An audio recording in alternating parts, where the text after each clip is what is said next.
close your eyes and let yourself drift across the Aegean Sea, where the water sparkles like scattered diamonds under an endless sky.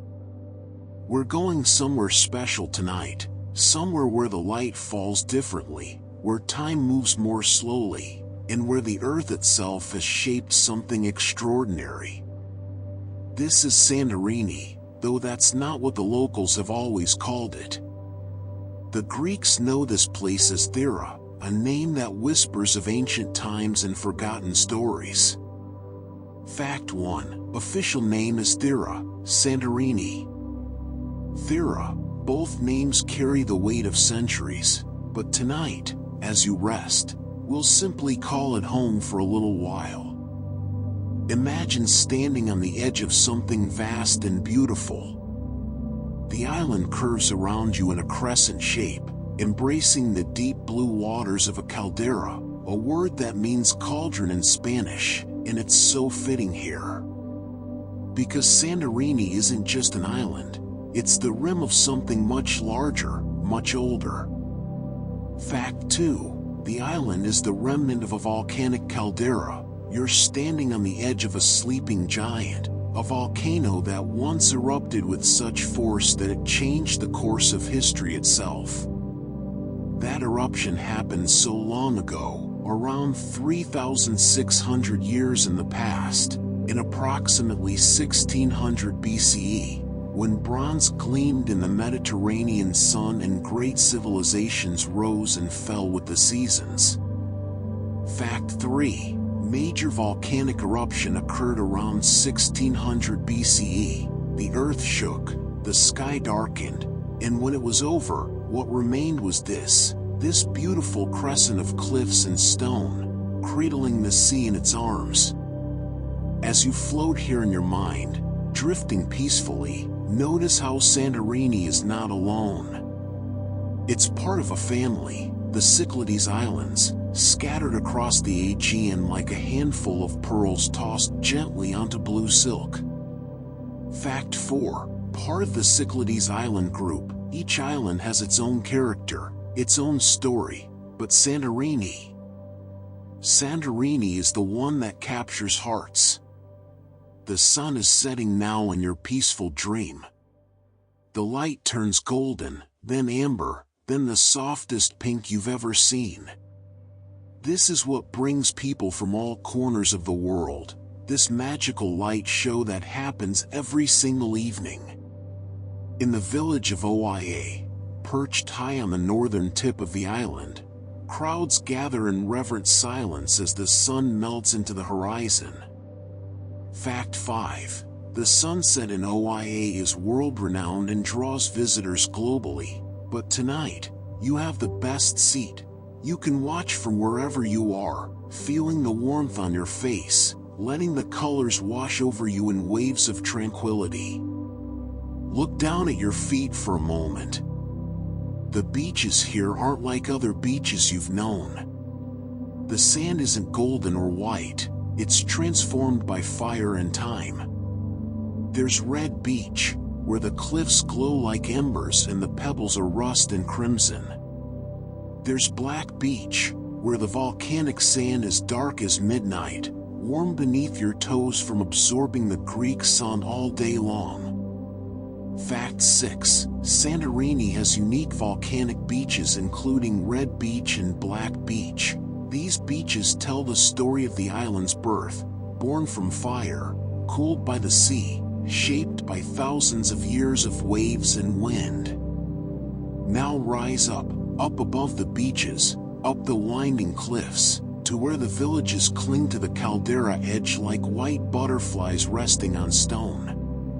The buildings here are painted white, bright, brilliant white that dazzles in the sunlight and glows like moonlight after dark. And those domes, those famous blue domes that curve against the sky, they're not just beautiful, they're icons, symbols of Santorini recognized around the world.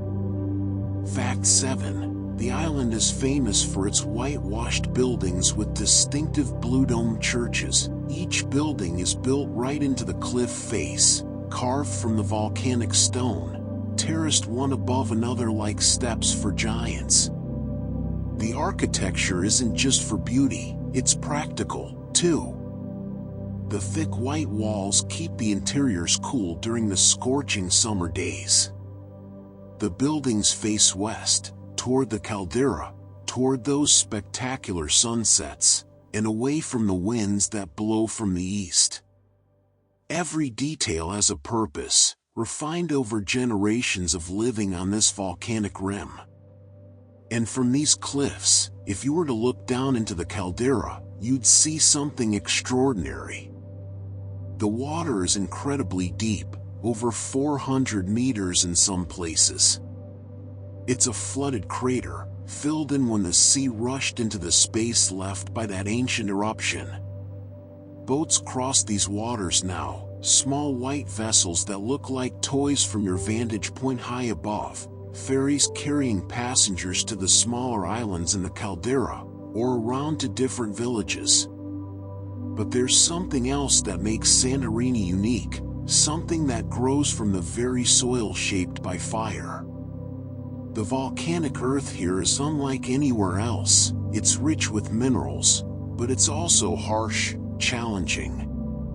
Yet somehow, vines have learned to thrive here. The grapevines of Santorini are trained to grow in a special way, coiled into circular baskets low to the ground, protecting the precious grapes from the strong winds and intense sun. Fact 8.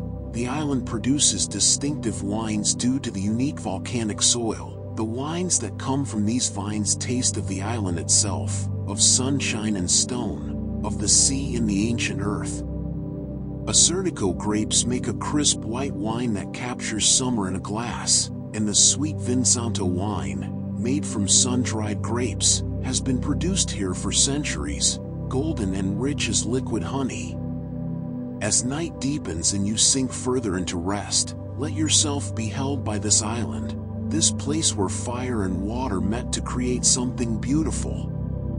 Where white walls glow in the starlight, where the sea whispers ancient secrets, and where every stone remembers the power of the earth itself. Rest now, rest on these volcanic cliffs in your mind, safe and peaceful, as we continue our journey through Santorini's stories. There are so many more to tell, so many more secrets to discover. But for now, just breathe, breathe in the scent of bougainvillea and sea salt, and let yourself drift deeper into sleep, carried on gentle Aegean waves. You're still here, still floating above this crescent island, wrapped in the gentle darkness of a Mediterranean night. The stars above are so bright here, away from the glare of big cities. They scatter across the sky like grains of sand, countless and eternal. Let's wander deeper into Santorini's embrace. There's so much more to discover in this place where the earth and sea have danced for millennia. As dawn begins to break in your peaceful dream, painting the sky in shades of lavender and rose, imagine the island coming to life. In the villages, shutters open, and the people of Santorini begin their day. There aren't many of them, not really. Despite all the tourists who come to visit, despite the fame and the photographs shared around the world, only about 15,000 people actually call this island home year-round. Fact 9. Santorini has approximately 15,000 permanent residents, 15,000 souls living on this volcanic rim. Their families going back generations, their stories woven into the very stone of the island. But oh, how those numbers change when the ships arrive. Each year, more than 2 million visitors come to walk these narrow streets, to photograph those blue domes, to stand at the edge of the caldera and feel small before the immensity of nature. Fact 10. The island receives over 2 million tourists annually. They come and go like waves, bringing energy and life during the bright summer months, then receding, leaving the island to its quieter rhythms in winter. But you're experiencing Santorini differently tonight. You're here in the peaceful hours, when the island belongs to dreams and starlight. Let's drift now to the heart of the island, to Phyra, the capital, perched on the western edge of the caldera like a jewel in a crown. Fact 11. Phyra is the capital of Santorini. Phyra is where the energy concentrates, where winding marble streets gleam under your feet, where shops and restaurants spill out onto terraces with views that steal your breath away. From here, you can see everything. The entire sweep of the caldera, the smaller islands floating in the center, the cruise ships at anchor far below. The town rises in layers, each level offering a new perspective, a new way of seeing the same stunning view.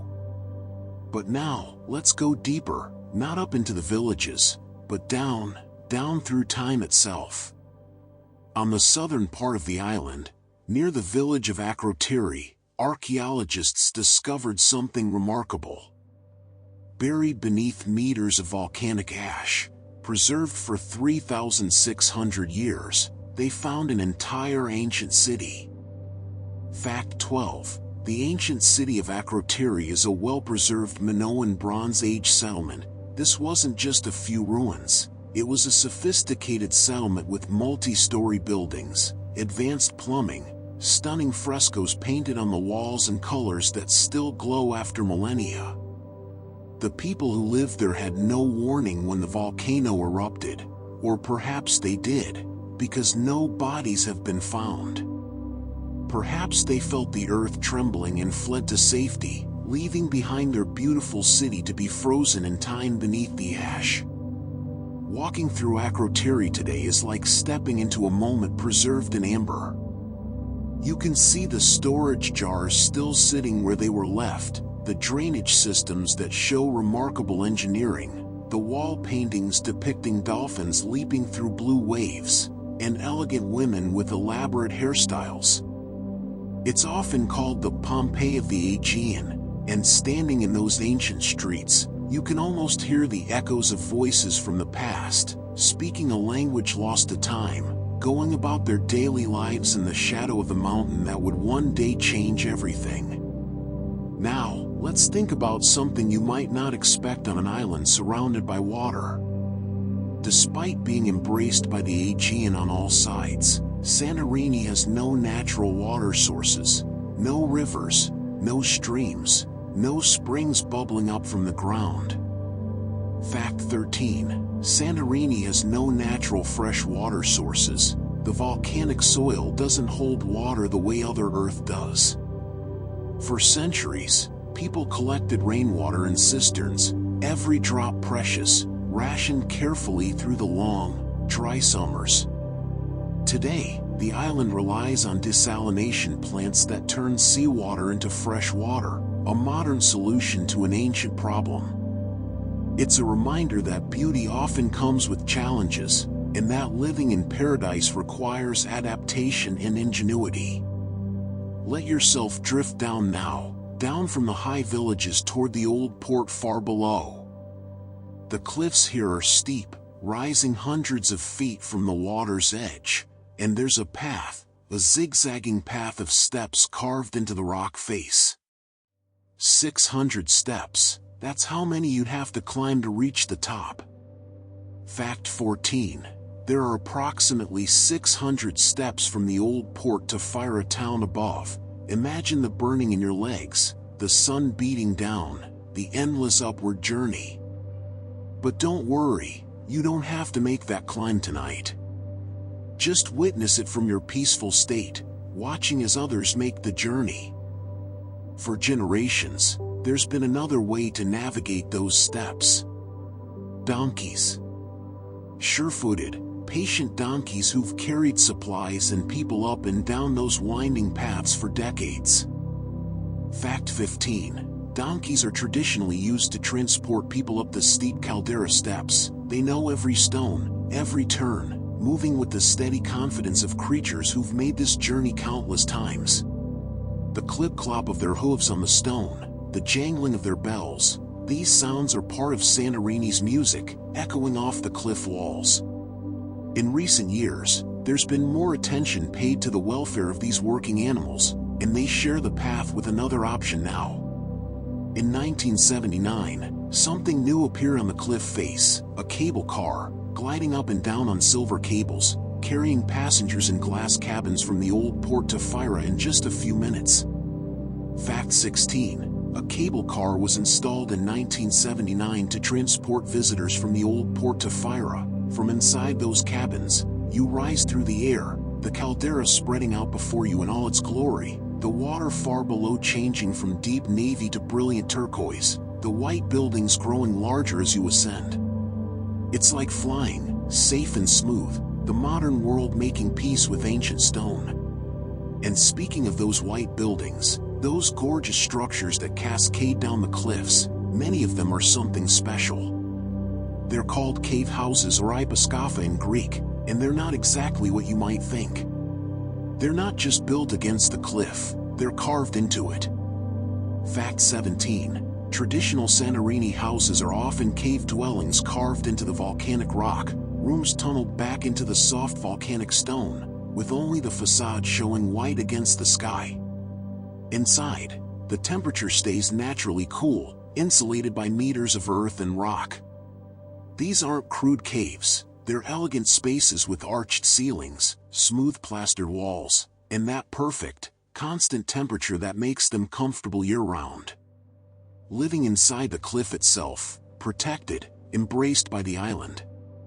These cave houses have been transformed over the years. Many are now boutique hotels where visitors can experience sleeping inside the volcanic stone, waking up to views of the caldera from their private terraces. But some are still family homes, passed down through generations, where grandmothers sit in doorways watching the sunset just as their grandmothers did before them. As this segment of our journey comes to a close, let yourself sink deeper into the comfort of these volcanic walls. Imagine yourself in one of these cave dwellings, cool and safe, the thick stone blocking out the world, only the soft sounds of the village filtering in, distant conversation, a dog barking, the wind moving through the narrow streets. You're held here, cradled by the island itself, by stone that was once molten fire and is now your shelter. Rest deeper now, there are so many more stories waiting, so many more secrets this island holds. But for this moment, just be here, nestled in ancient volcanic stone, while the Aegean whispers its lullabies far below. The night deepens around you, the stars will slowly overhead, patient and eternal. You're still here on this crescent of stone and story, and there's a question that has echoed through time, a mystery that draws people here as much as the beauty itself. Some believe, some whisper, that this island might be connected to a legend that has haunted humanity for thousands of years. Atlantis. The lost city described by Plato, the advanced civilization that supposedly vanished beneath the waves in a single day and night of catastrophic destruction. Could Santorini be that place?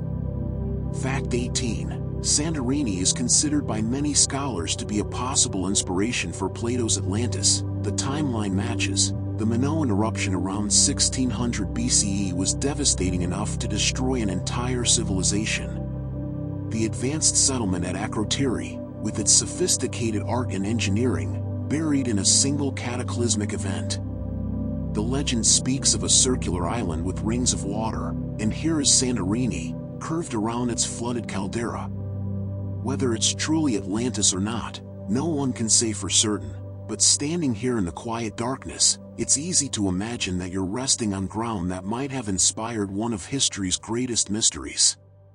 Let the question dissolve into the night. Some mysteries are more beautiful when they remain mysteries. Instead, let's turn to something you can taste, something small and perfect that grows from this volcanic soil. Tomatoes. But not the large, watery tomatoes you might know from elsewhere. Santorini's tomatoes are tiny, cherry tomatoes, intensely sweet, concentrated with flavor. Fact 19. Santorini produces distinctive small, sweet cherry tomatoes due to the volcanic soil. They grow low to the ground, on vines that barely need water, drawing their essence from the mineral-rich volcanic earth and the salt-touched air. The locals make them into a paste, into fritters called tomato keftids, into sauces that taste of summer sun captured and preserved. Each tiny tomato holds the island's soul, sun, stone, sea, all in one perfect bite. The volcanic soil here is harsh, challenging, yet it gives gifts that grow nowhere else. The earth remembers the fire it was born from, and that memory infuses everything that grows here with something special, something that speaks of this place and no other.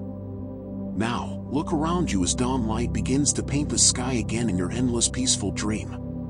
Those blue domes, there are so many of them. Churches everywhere you look, scattered across the island like blue stars fallen to earth.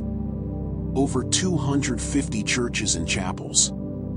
Fact 20, there are more than 250 churches and chapels scattered across Santorini, an extraordinary number for such a small island.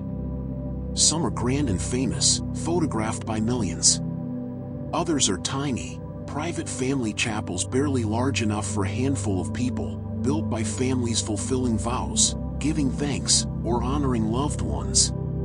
Each blue dome is a prayer made solid, a piece of sky brought down to earth. They dot the landscape, these small houses of worship, their bells ringing out at different times, creating a symphony of faith that echoes across the caldera. In your mind, hear those bells now, deep bronze tones mixing with higher silver chimes, calling across the morning air, a sound that has marked the hours here for centuries. The Greek Orthodox tradition runs deep in these islands, woven into daily life, and the churches are more than buildings, they're gathering places, landmarks, pieces of the community's heart. Let's think about the caldera itself for a moment, this vast bowl of water that the island wraps around. It's enormous, roughly 12 kilometers long and 7 kilometers wide. Fact 21, the caldera is approximately 12 kilometers by 7 kilometers in size. Imagine that, a crater so large you could fit entire cities inside it. The water that fills it is astonishingly deep, in some places plunging over 400 meters down into darkness. It's deep enough that even the largest cruise ships can anchor inside the caldera, floating in what was once the heart of a mountain. Standing at the edge, looking across that expanse of blue water to the other side of the crescent, you're witnessing one of the largest volcanic calderas in the world, a testament to the incredible power that reshaped this landscape millennia ago. In the center of the caldera, you can see them, two small dark islands rising from the water. Nea Kameni and Palea Kameni, the new berg and the old burnt. They're volcanic islands themselves, young compared to Santorini, born from underwater eruptions long after the main cataclysm. Boats take visitors there to walk on black volcanic rock, to peer into craters, to swim in hot springs where volcanic heat warms the seawater. But from your peaceful vantage point, they just float there like sleeping turtles, reminders that the volcano isn't gone, it's just resting, dreaming its hot dreams beneath the cool blue water. Now drift with me to a village you haven't visited yet. Pyrgos. It sits inland, not on the caldera edge but in the center of the island, built on one of the highest points. There's something special about Pyrgos. Once, long ago, it was the most important settlement on the island. Fact 22, Pyrgos was the capital of Santorini until 1800. Until 1800, this village held that honor, before Fyra took over the role. Pyrgos is quieter now, less visited, climbing up and around a hill crowned by the ruins of a Venetian castle. The narrow streets wind in tight spirals, designed centuries ago to confuse pirates who might raid the island.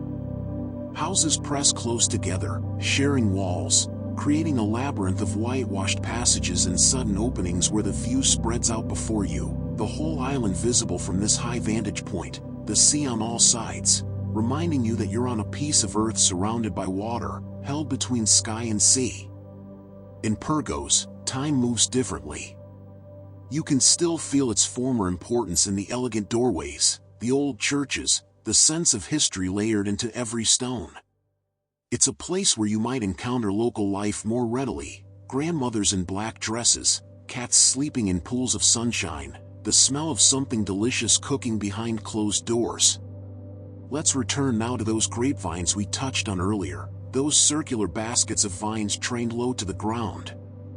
Wine has been made here for thousands of years. Fact 23. Wine production on Santorini dates back thousands of years, with evidence of viticulture from ancient times, long before the famous Minoan eruption, and continuously ever since. The ancient Greeks cultivated vines here. The Venetians, who ruled the island for centuries, enhanced the wine trade.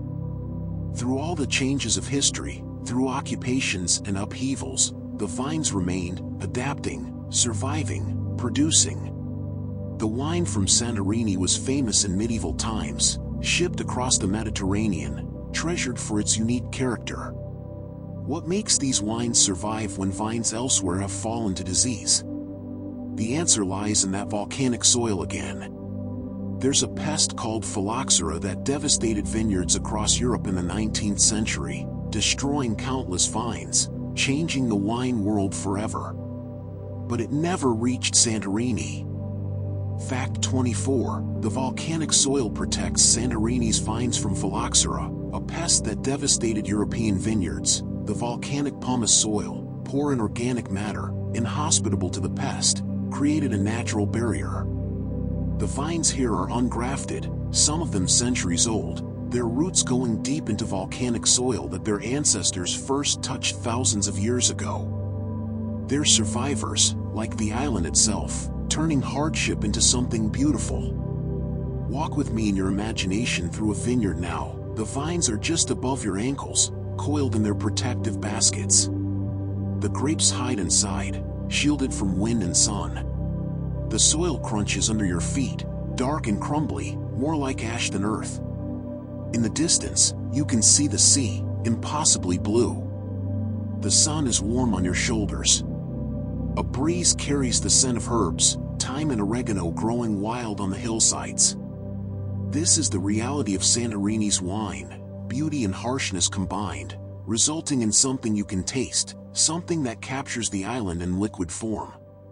As this part of our journey settles into stillness, let yourself be one of those ancient vines, rooted deep, weathering storms, drawing strength from volcanic earth, surviving through centuries, producing something precious. You're held here, supported, connected to something older than memory. Breathe slowly, let the island's peace seep into you like water into parched ground. There are more stories ahead, more secrets to unfold, but for now, just rest here among the vines, under the wheeling stars, cradled by an island born of fire and cooled by endless waves. The island breathes beneath you, in and out, like something alive, like something dreaming. You've traveled through history here, touched ancient stones, tasted volcanic wine, heard church bells echo across the caldera. But there are more layers to uncover, more stories written into the landscape, and the night is still young, still holding you in its gentle embrace. Let's think about the island size for a moment, this place that looms so large in imagination, that holds such power in photographs and dreams. In reality, Santorini is quite small, just 73 square kilometers.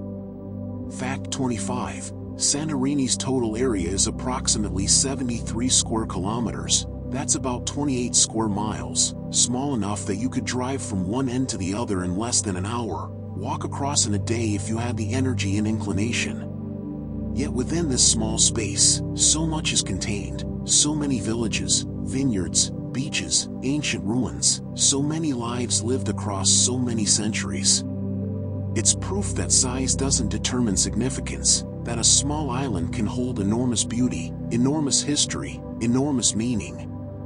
Picture the island from above again in your mind, that crescent shape embracing the caldera. Now notice the cliffs, notice how they're not smooth but textured, layered with different colors, bands of red, black, brown, white, each layer telling a story of a different eruption, a different moment when the earth opened and released its fire. The island is a geological library, if you know how to read it, each stratum a page in a book written in stone and ash. Growing from the crevices in those cliffs, you might spot something unexpected, little plants with small round leaves and delicate flower buds. These are capers, yes, those same capers you might have tasted on a salad or with smoked salmon. Fact 26. Wild capers grow on Santorini's cliffs and are a traditional local product. They grow wild here, clinging to volcanic rock where almost nothing else can survive, their roots finding the tiniest pockets of soil, drawing moisture from the air itself. In spring and early summer, locals harvest these caper buds, preserve them in salt and vinegar, creating one of the island's traditional products. The caper plant is patient, stubborn, perfectly adapted to this harsh environment, qualities that mirror the people who've made their lives here, finding sustenance and beauty in unlikely places. Now let's drift to the eastern side of the island, away from the caldera, to a place most visitors never see. Here, on a rocky mountain called Mesa Vuno that rises between two beaches, are the ruins of another ancient city. This one is called Ancient Thera, and it's much younger than Akrotiri. Fact 27, Ancient Thera, ruins of a city founded in the 9th century BCE, sits atop Mesa Vuno mountain, founded around the 9th century BCE, long after the Great Eruption. The Dorians built it, then the Romans expanded it, then the Byzantines lived there. For over 1,000 years, this city thrived on its mountain perch, 400 meters above the sea. The ruins that remain show streets laid out in neat grids, the foundations of houses, a theater carved into the rock, temples to ancient gods, an agora where people gathered to trade and talk and share news. From up there, you can see both coasts of the island, watch for approaching ships, survey your small volcanic kingdom. Think about those ancient people walking those streets, the children playing, the merchants selling their wares, the priests making offerings to gods whose names are now only whispered in history books. They lived their whole lives on this island, under this same sun, beside this same sea, never knowing the wider world beyond their horizon. Their footsteps wore smooth the stones you can still walk on today. Let me tell you about something simpler now, something humble but essential, a food that has sustained people here for generations. Fava. Not the broad beans you might be thinking of, but yellow split peas that grow particularly well in Santorini's volcanic soil. Fact 28. Santorini produces a distinctive fava, yellow split pea, dish that has PDO status. The fava from Santorini is special enough to have earned PDO status. Protected designation of origin, meaning it's recognized as unique to this place, inseparable from the land that produces it. The split peas are small, sweet, creamy when cooked down into a puree. Drizzled with olive oil, topped with onions and capers, it's simple food, peasant food, but it tastes of home to anyone who grew up here. It's sunshine and volcanic earth transformed into sustenance, proof that the harsh soil that challenges the vines also gives gifts of its own. The island's climate makes all of this possible, the wine, the tomatoes, the fava, the capers. Santorini basks in a Mediterranean climate. Fact 29. Santorini has a Mediterranean climate with hot, dry summers and mild winters, where summers are hot and intensely dry, where rain is rare from May through September, where the sun beats down day after day, bronzing the skin, ripening the grapes, drawing moisture from everything it touches. But the winters are mild, with most of the year's rain falling between October and March, replenishing the cisterns, bringing green to the hillsides, making the island lush for a brief season before summer returns to bake it golden again. This rhythm of seasons has governed life here since the first humans arrived. Plant in winter and spring, harvest in summer, preserve and store for the year ahead. Now, let's speak of something more recent, something within living memory, a day that changed everything. July 9th, 1956. The earth shook violently, a massive earthquake that lasted for seconds but altered the island forever. Fact 30. A devastating earthquake struck Santorini in 1956, causing massive destruction. Buildings that had stood for centuries crumbled. The beautiful village of Oia, perched at the northern tip, was particularly hard hit, with most of its structures severely damaged or destroyed. Lives were lost. Survivors were left standing in the rubble of their homes, their churches, their livelihoods. Many left the island after that, sailing away to Athens, to to America, to anywhere that seemed safer than this volcanic rim that had betrayed them. But some stayed. Some refused to abandon their island, and slowly, painstakingly, they rebuilt. Oia, the village that was nearly lost, was reconstructed stone by stone. Fact 31. Oia was extensively rebuilt and restored after the 1956 earthquake. The cave houses were restored, the churches were raised again, the narrow streets were cleared and repaved. It took decades, but the village rose from its ruins, more beautiful than before, transformed from a working port town into the jewel it is today, famous worldwide for those sunsets, those blue domes, those buildings cascading down the cliffs.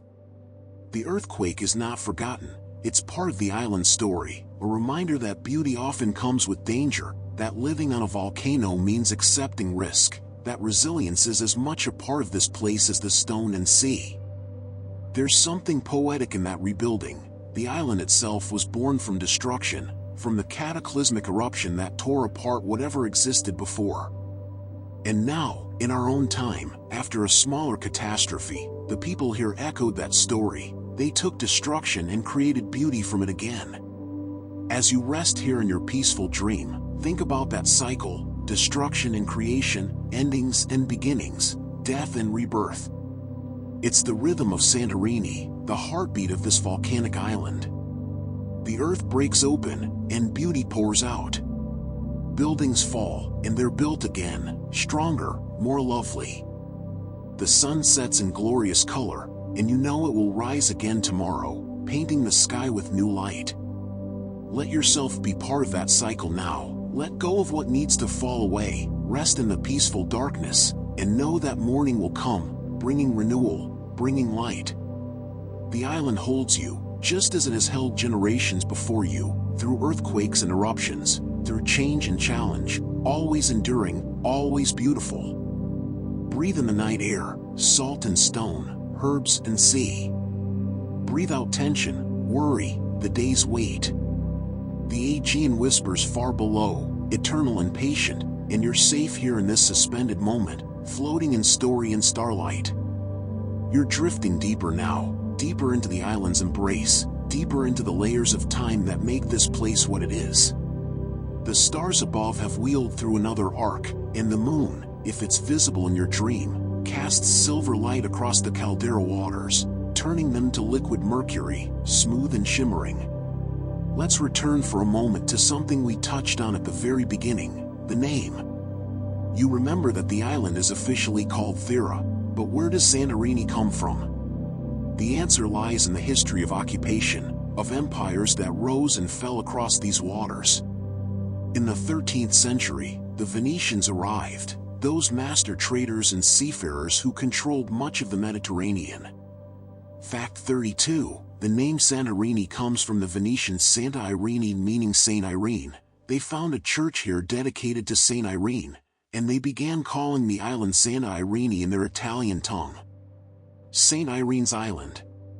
Over the centuries, the name softened, shortened, became Santorini.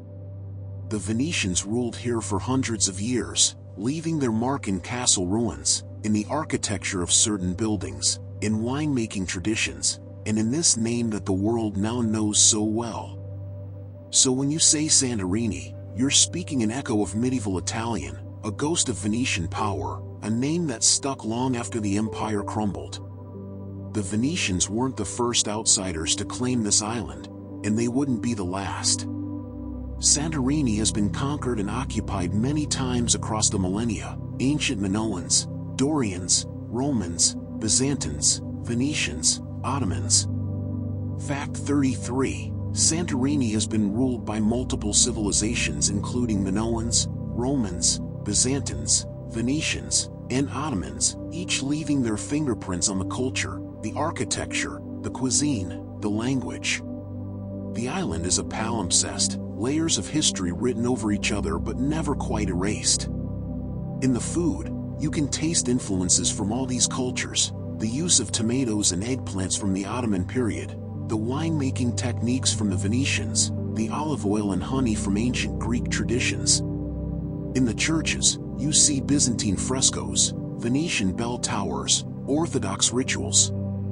The island has absorbed all who came here, transforming invasions into ingredients in its complex identity.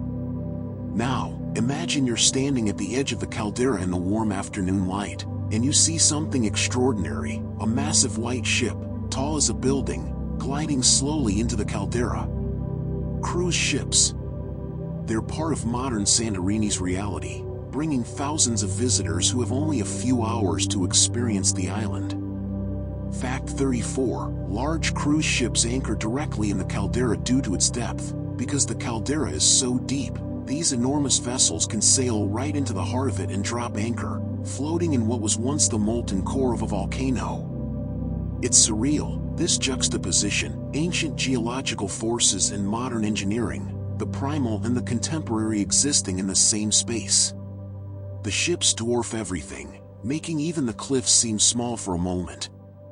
Then the tenders begin shuttling passengers to shore, and the old port comes alive with movement and voices in a dozen languages. Not everyone loves this aspect of modern Santorini, the crowds that pour off the ships, the strain on the narrow streets, the way the most famous spots become packed with people all trying to capture the same photograph. But it's also brought prosperity, jobs, connections to the wider world. It's another layer in the island's story, learning to balance preservation with progress, solitude with commerce, the island's soul with the world's desire to see it. Let's move away from the crowds now, in your peaceful mind, and talk about something quieter, the windmills. Scattered across the island, though many now stand in ruins, are traditional windmills with their distinctive cylindrical stone bases and wooden sails. Fact 35. Traditional windmills were used to grind wheat and barley, with the island once having many more than survive today. These mills were essential to island life, using the strong winds that blow across Santorini to grind wheat and barley into flour. The wind is constant here, sweeping across the Aegean, and the islanders learned to harness it, to make it work for them. The miller was an important figure in the community, and the rhythmic creaking of the wooden sails, the grinding of stone against stone, these were the sounds of daily life. Most of the windmills are silent now, their sails removed, their mechanisms stilled. Some have been converted into houses or museums. But they stand as reminders of a time when life moved at the pace of wind and wave, when bread came from grain you could watch being ground, when every aspect of survival required intimate knowledge of this island's moods and offerings. There's something else the island has produced, something perhaps unexpected: pumice. That light, porous volcanic rock that you might use to smooth your feet, to remove dead skin. Fact 36. Santorini's volcanic pumice was historically mined and exported. Santorini has vast deposits of pumice, created when molten lava cooled rapidly, trapping air bubbles within the stone, making it light enough to float on water despite being rock. For many years, this pumice was mined and exported, used in construction, in abrasives, in various industries. You can still see the scars of old quarries on parts of the island, places where chunks of the volcanic landscape were removed and sent around the world. It's another way the island has sustained its people, not just through grapes and tourism, but through the very stone itself, selling pieces of the volcano that made it. In the quiet of your rest, picture a piece of pumice, feel its texture in your mind, rough yet light, filled with tiny holes, each one a bubble of ancient gas trapped when the world was fire. It's stone that floats, a paradox, like this entire island, harsh yet nurturing, dangerous yet beautiful, tiny yet vast in significance. Let's talk now about the seafaring tradition, because you can't separate an island from the sea that surrounds it. The people of Santorini have always been sailors, merchants, captains who knew every current and wind pattern in the Aegean. Fact 37. Santorini has a strong maritime tradition, with many islanders historically working as sailors and sea captains. In the 18th and 19th centuries particularly, Santorini's fleet was significant, with ships carrying goods throughout the Mediterranean and beyond. Young men grew up knowing they would likely spend part of their lives at sea, learning navigation from their fathers and grandfathers, understanding stars and tides and weather signs. The captains' houses in Oia, some of them grand and elegant, speak to the wealth that maritime trade brought to the island. These weren't just fishermen, they were international traders, sophisticated businessmen who spoke multiple languages and had contacts in ports from Istanbul to Alexandria to Marseille. That maritime culture is quieter now. The young people today are more likely to work in tourism than shipping. But the sea is still in the island's blood, still shapes how people here think and live. You can see it in how they watch the water, how they read the sky, how they respect the power of the wind and waves. And speaking of the sea, let me share something about what swims beneath those blue waters surrounding the island. The Aegean here is rich with marine life, and among the creatures you might encounter if you dive or snorkel are the Mediterranean monk seals, though they're rare now, endangered and shy. Fact 38. The waters around Santorini are part of the habitat for various marine species, and historically supported diverse fishing. More commonly, you'd see octopus, squid, sea bream, mullet, fish that have fed islanders for thousands of years and that still appear on taverna menus, grilled simply with lemon and olive oil. The relationship between the islanders and the sea is one of respect and utility. The sea provides, but it also takes. It's a highway and a barrier, a source of food and a danger, a friend and a force to be cautious of. In small harbors around the island, you can still see fishing boats bobbing on the water, painted in bright blues and whites and reds, nets piled on their decks. Early in the morning, before the tourists wake, fishermen return with their catch, the ancient rhythm continuing despite all the changes tourism has brought. As this segment of our journey draws to a close, let yourself float on those waters, supported, held, gently rocked by waves that have been moving in the same rhythms for millennia. You're safe here, cradled by the sea, under the vast dome of stars, breathing in sync with the island's slow pulse. Rest deeper, let the stories wash over you like waves, each one carrying you further into peace, further into the gentle darkness of sleep. The night is patient, and there are more tales to tell, but they can wait. For now, just drift, just breathe, just be. The darkness is complete now, velvety, soft, wrapping around you like the most comfortable blanket. You've traveled so far through Santorini's stories, and yet you've barely moved, held in this peaceful state between waking and dreaming.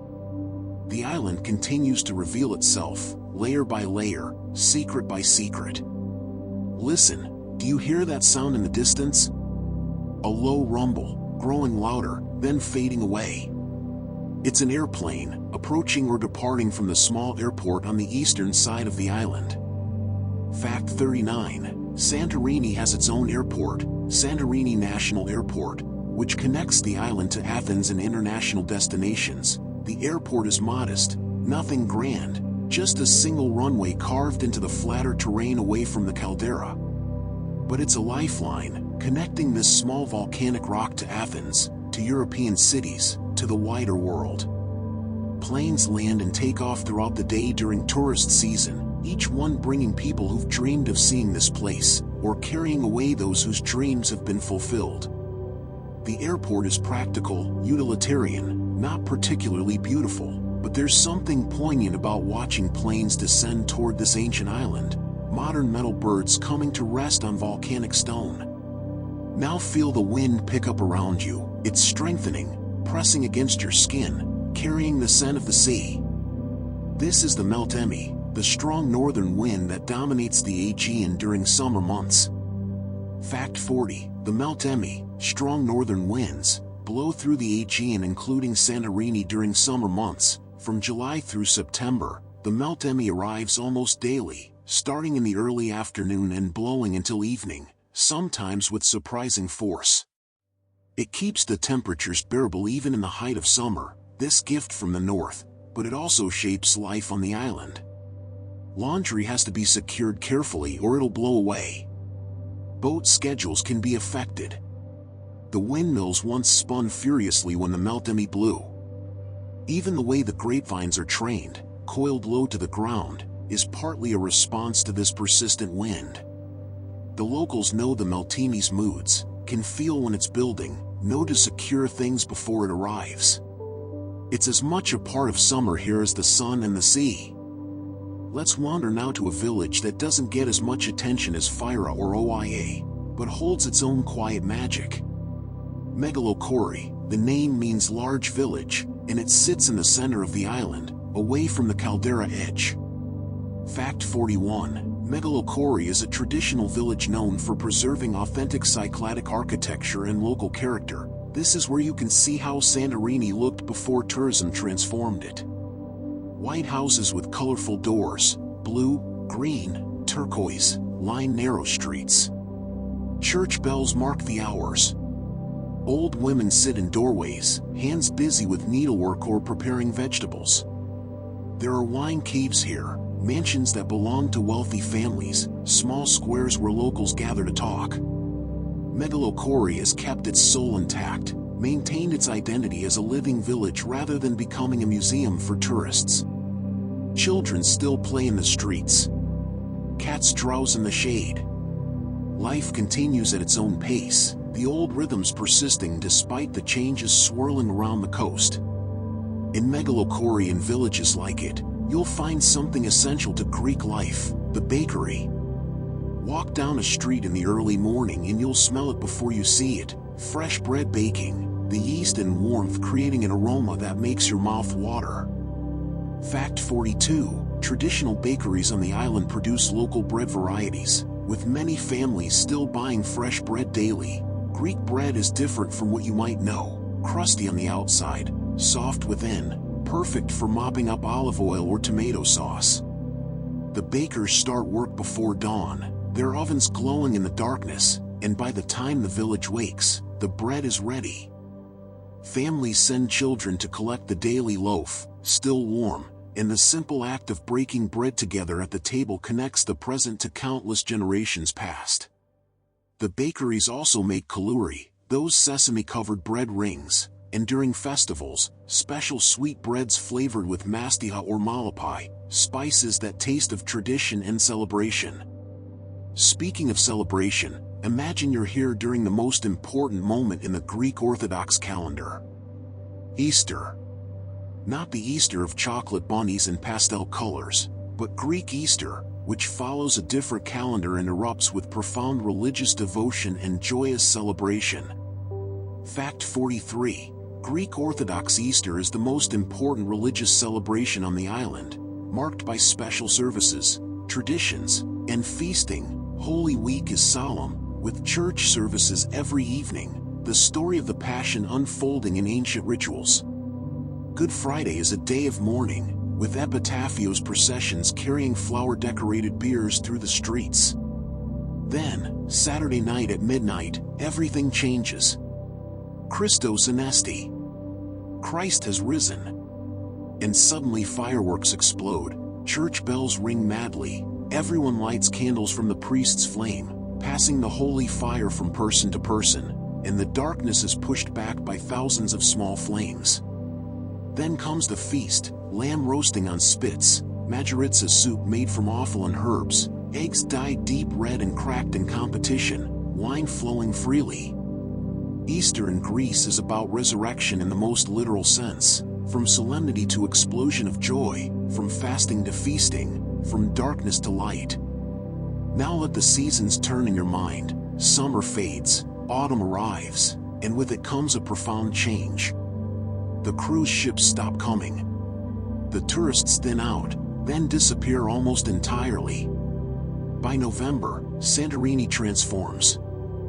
Fact 44. During the off-season winter months, many businesses close and the island becomes much quieter with significantly fewer tourists. Hotels shutter their windows. Restaurants close until spring. The streets of Oia and Fyra, packed shoulder to shoulder in August, become nearly empty. You can walk the marble paths alone, hear your own footsteps echo, reclaim the views without crowds.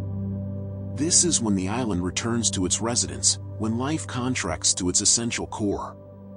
It's quieter, slower, more contemplative. The locals who work 16-hour days during tourist season finally have time to rest, to repair, to remember what it's like to live at a human pace. Some leave the island entirely for winter, visiting family in Athens or working elsewhere. Those who remain hunker down, enjoy the peace, watch storms roll across the caldera, and wait for spring to bring the world back to their doorstep. There's something special about the morning light here, before the heat builds, before the day fully wakes. The golden hour after sunrise bathes everything in warm, soft light that photographers dream about. Fact 45. The quality of light in Santorini, particularly during golden hour, is renowned among photographers. The white buildings seem to glow from within. The blue domes become impossibly saturated in color. Shadows are long and gentle.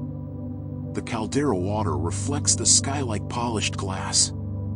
This morning light is different from the famous sunset light, quieter, more intimate, less celebrated but equally beautiful. It's the light of new beginnings, of possibilities, of the island emerging fresh from the darkness of night.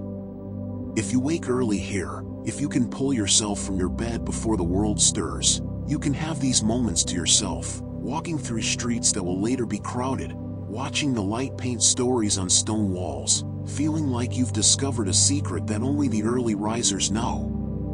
And how do people arrive at this island from the Greek mainland? Yes, there's the airport, but there's an older, slower, more romantic way, by ferry.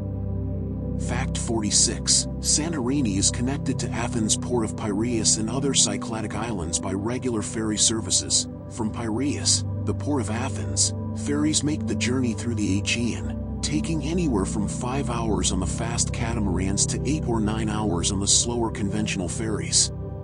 These boats connect Santorini to other islands too. Ios, Paros, Naxos, Mykonos, allowing island hoppers to weave through the Cyclades.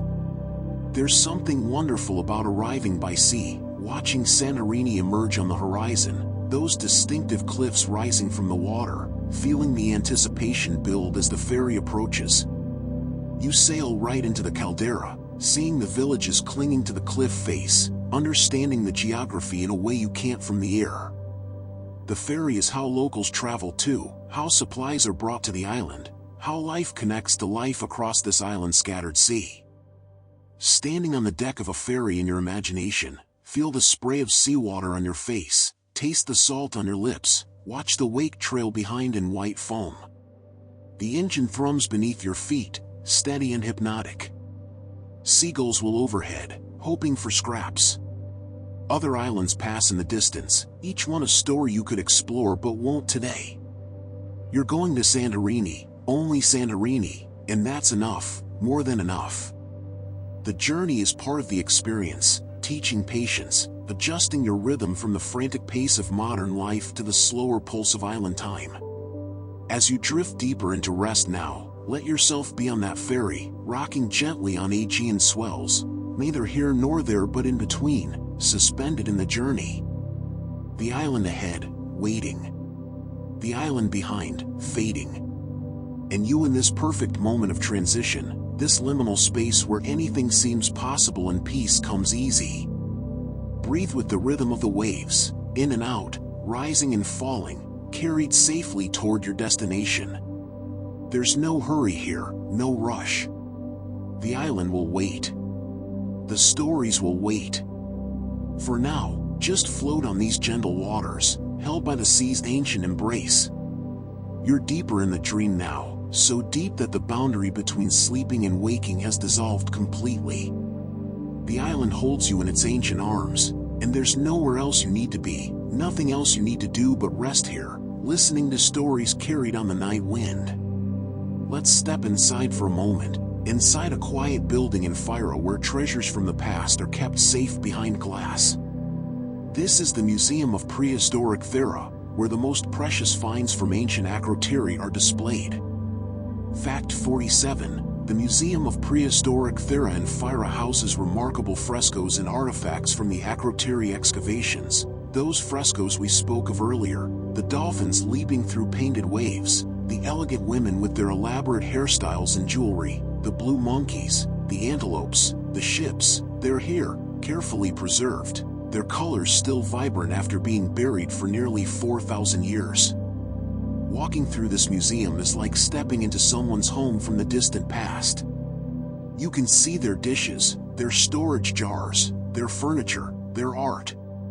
You can understand that these weren't primitive people but sophisticated ones who valued beauty, who decorated their walls with scenes of nature and daily life, who had trade connections across the Mediterranean. The museum is quiet, cool, a refuge from the heat outside, and in that stillness, the past speaks in whispers. Now step back outside into the warmth. It's afternoon, and the heat is intense. The sun beats down with that particular Mediterranean intensity that makes you understand why this time of day has a special name. The siesta. Fact 48. The traditional afternoon siesta is still observed by many locals, with businesses often closing during the hottest hours. From roughly 2 to 5 in the afternoon, life slows dramatically. Shops close, their shutters pulled against the heat. Restaurants pause between lunch and dinner service. The streets empty. Everyone who can retreats indoors or into shade, conserving energy, waiting for the worst of the heat to pass. It's not laziness, it's wisdom, an adaptation to the climate that goes back centuries. You work in the morning, rest in the afternoon, come alive again in the evening when temperatures drop. Life operates on the sun's schedule, not the clocks, and there's a beautiful logic to it. Why fight nature when you can flow with it instead? In this quiet afternoon hour, imagine yourself in a shaded courtyard, and someone brings you a plate of food.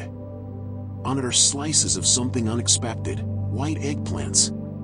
Not the purple aubergines you might know, but pale, creamy white ones. Fact 49. Santorini grows distinctive white eggplants that are sweeter and have fewer seeds than common varieties. These grow particularly well in the volcanic soil, and they're prized for their sweet, delicate flavor and lack of bitterness. They have fewer seeds than purple eggplants, a tender flesh that almost melts when cooked.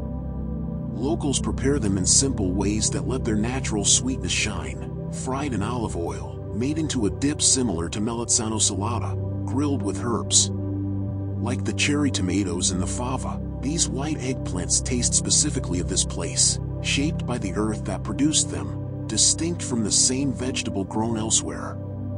Let's talk about something sweet now, honey. Bees work hard on Santorini, visiting the wild herbs that cover the hillsides, thyme, oregano, sage, flowering in season, filling the air with their scent. Fact 50. Local beekeepers produce thyme honey, which has a distinctive flavor from the wild herbs on the island. The honey they produce is particularly special, especially the thyme honey, thick, aromatic, with a flavor that's both delicate and intense. It's used in local sweets, drizzled over yogurt, eaten by the spoonful, spread on fresh bread from the bakery.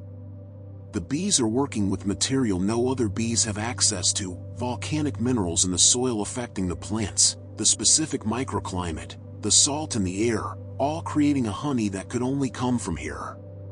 Each jar contains the essence of Santorini summers, sunshine and wild herbs distilled by patient bees into liquid gold. As evening approaches in your peaceful dream, you hear something that draws you back outside: music. From a taverna somewhere nearby, the sound of traditional Greek instruments, a bouzouki's bright metallic notes, perhaps a violin, voices raised in song. Fact 51. Traditional Greek music and dance remain important to local culture, with many tavernas featuring live performances. The music has a particular sound, melodic, melancholic sometimes, other times joyful and quick. It speaks of the sea, of longing, of home, of love and loss and celebration. If you were there, you might see people dancing, not for performance but for joy. The traditional dances like the surdos or the calamatianos, holding hands in a line or circle, stepping in patterns passed down through generations. The old men know all the words to the songs, singing along, their voices rough but heartfelt. This isn't entertainment manufactured for tourists, this is culture alive, still breathing, still meaningful to the people who live it. Now walk with me to the eastern coast, away from the caldera, to a beach that's completely different from the red and black volcanic shores on the other side. This is Kamari, one of the most popular beaches on the island. Fact 52. Kamari Beach is one of Santorini's longest and most developed beaches, with black sand and organized facilities. The sand is black, volcanic, but fine rather than pebbly, and the beach stretches for a good distance along the coast. Unlike the caldera side with its dramatic cliffs, this side of the island slopes more gently to the sea. Kamari has been developed with sunbeds, umbrellas, restaurants, and bars lining the beachfront. It's where locals come to swim on their days off, where families bring children to play in the waves, where you can spend a lazy day alternating between the cooling water and the warm black sand. The water here is clearer, calmer than on some of the other beaches, inviting you to float on your back, staring up at the endless blue sky, feeling weightless and peaceful. Behind Kamari, rising dramatically, is that mountain we mentioned before, Mesa Vuno, where ancient Thera sits. From the beach, you can see it looming protectively, and sometimes visitors make the climb up the winding road to explore the ruins, then return to Kamari to wash away the dust and sweat in the cool Aegean. Listen again, do you hear them? The church bells, each one with its own voice. Fact 53. The island's many church bells ring at different times for services, prayers, and celebrations, creating a soundscape throughout the day. Some are deep and sonorous, making your chest vibrate when they toll. Others are higher, bright and clear like struck crystal. They ring for morning prayers, for evening services, for weddings and baptisms, for feast days and memorials. Each church has its own schedule, and throughout the day, if you're quiet and listening, you'll hear them calling to each other across the island, from Oia to Fira to Purgos to the small chapels tucked away in villages. It's a conversation in bronze and iron, marking sacred time, reminding everyone that there's more to life than the material world. The bells are practical too. Before everyone had watches and phones, they told time, called people to gather, warned of danger. Now they're mostly ceremonial, but their voices still shape the island's soundscape, weaving through the wind and the waves and the human voices. In the quiet between the bells, in the spaces between one toll and the next, there's a particular quality of silence that exists only in places like this. Not empty silence, rich silence, full of the subtle sounds usually drowned out by modern noise. The rustle of wind through dry grasses. A distant goat bell. Someone's laugh carrying from far away. The creak of a wooden shutter. A cat's paws on stone. Your own breath, steady and slow. Let yourself sink into that silence now, past the sounds, past the stories, into the deep quiet at the heart of everything. The island breathes around you, its ancient pulse steady and slow. You're safe here, held by stone and story, by tradition and time. Nothing requires your attention. Nothing needs your worry. You're simply here, simply being, simply resting in this volcanic cradle between earth and sky and sea. The bells ring again, somewhere distant, a reminder that time continues, that the world turns, but you don't need to turn with it right now.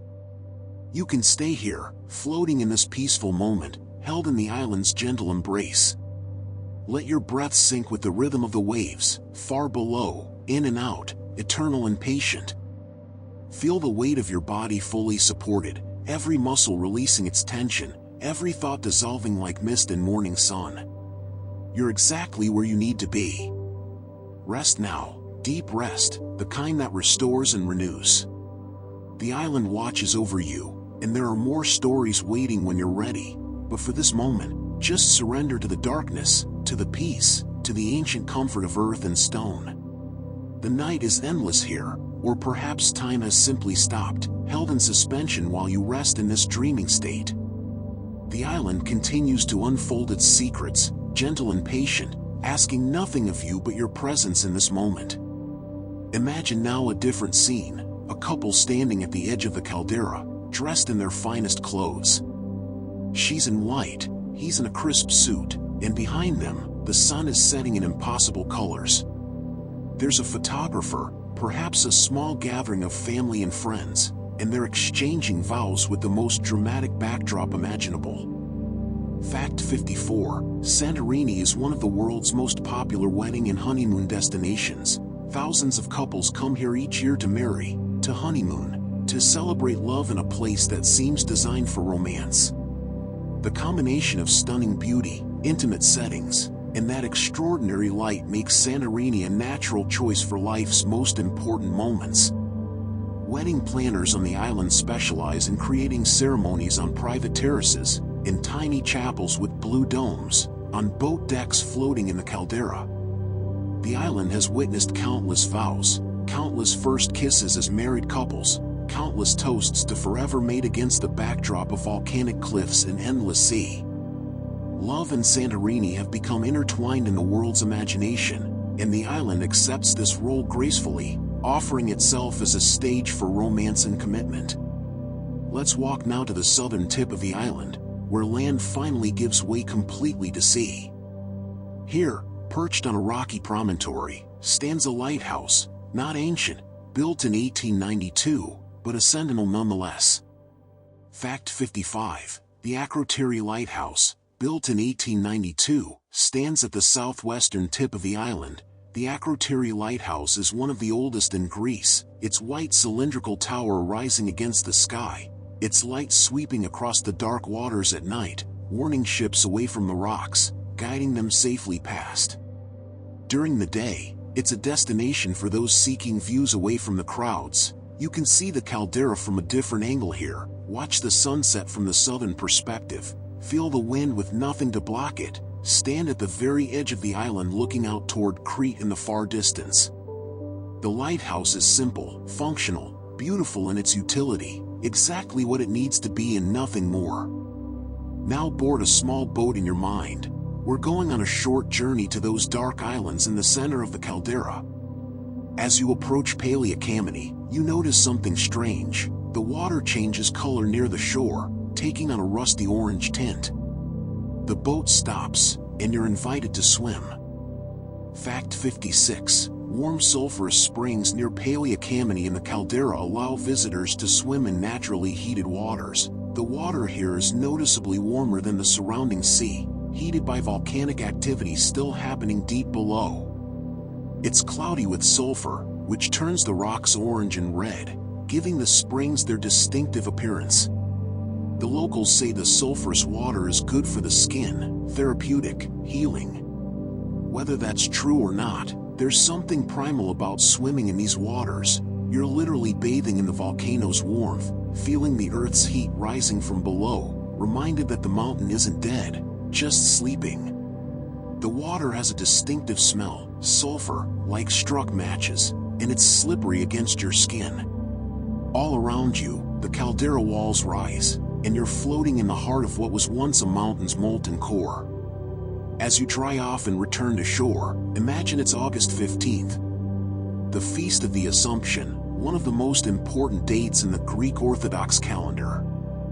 Fact 57. Local religious festivals and named day celebrations are important community events throughout the year, but this isn't the only celebration that matters here. Throughout the year, saints' days and religious festivals bring communities together. Each church dedicated to a particular saint celebrates that saint's feast day with services, processions, and celebrations. Name days, when you celebrate the saint you're named after, are often more important than birthdays. On your name day, you keep an open house, offering sweets and drinks to anyone who comes to wish you well. These celebrations bind the community, maintain traditions, give rhythm to the year beyond the tourist seasons.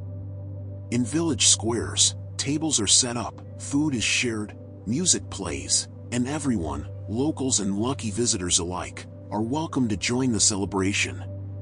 Look around you now at the landscape. Notice how the hillsides aren't smooth but terraced, with low stone walls creating horizontal lines across the slopes. Fact 58. Traditional drystone terraces on the hillsides were built to create level ground for agriculture and prevent erosion. These terraces are ancient technology, some of them hundreds of years old, painstakingly constructed without mortar, just stone fitted to stone. They serve multiple purposes, creating flat spaces where crops can grow on steep slopes, preventing the thin soil from washing away during winter rains, capturing what little moisture there is. Building and maintaining these terraces is backbreaking work, but they've allowed agriculture to thrive on this challenging terrain. Many old terraces are crumbling now, abandoned as younger generations choose different work than farming, but some are still maintained, still producing grapes and vegetables as they have for centuries. They're a testament to human persistence, to the will to make a life in a place that doesn't easily yield sustenance. Among the vineyards and terraces, there's one winery that's become particularly famous, with a reputation that extends far beyond the island. Santo Wine sits on the caldera edge, its modern facilities dramatically positioned with sweeping views. Fact 59. Santo Wines is one of the island's most prominent wineries and wine cooperatives, offering tastings with caldera views. It's actually a cooperative, bringing together grapes from multiple growers across the island, producing wines under one label.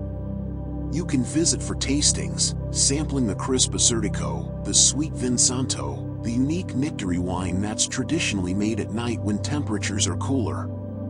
The tasting room has huge windows framing the caldera, so you're drinking wine made from these volcanic soils while looking directly at the source of that volcanic earth. It's one of the most spectacular settings for a winery anywhere in the world, where geography and product align perfectly, where what you're tasting and what you're seeing are intimately connected. Santorini's dramatic beauty hasn't gone unnoticed by filmmakers and photographers. The island has appeared in countless films, commercials, and photo shoots.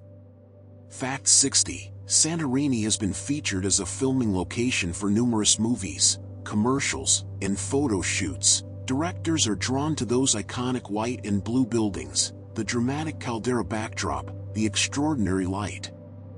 Fashion photographers bring models here to pose against the ancient stone and brilliant sky.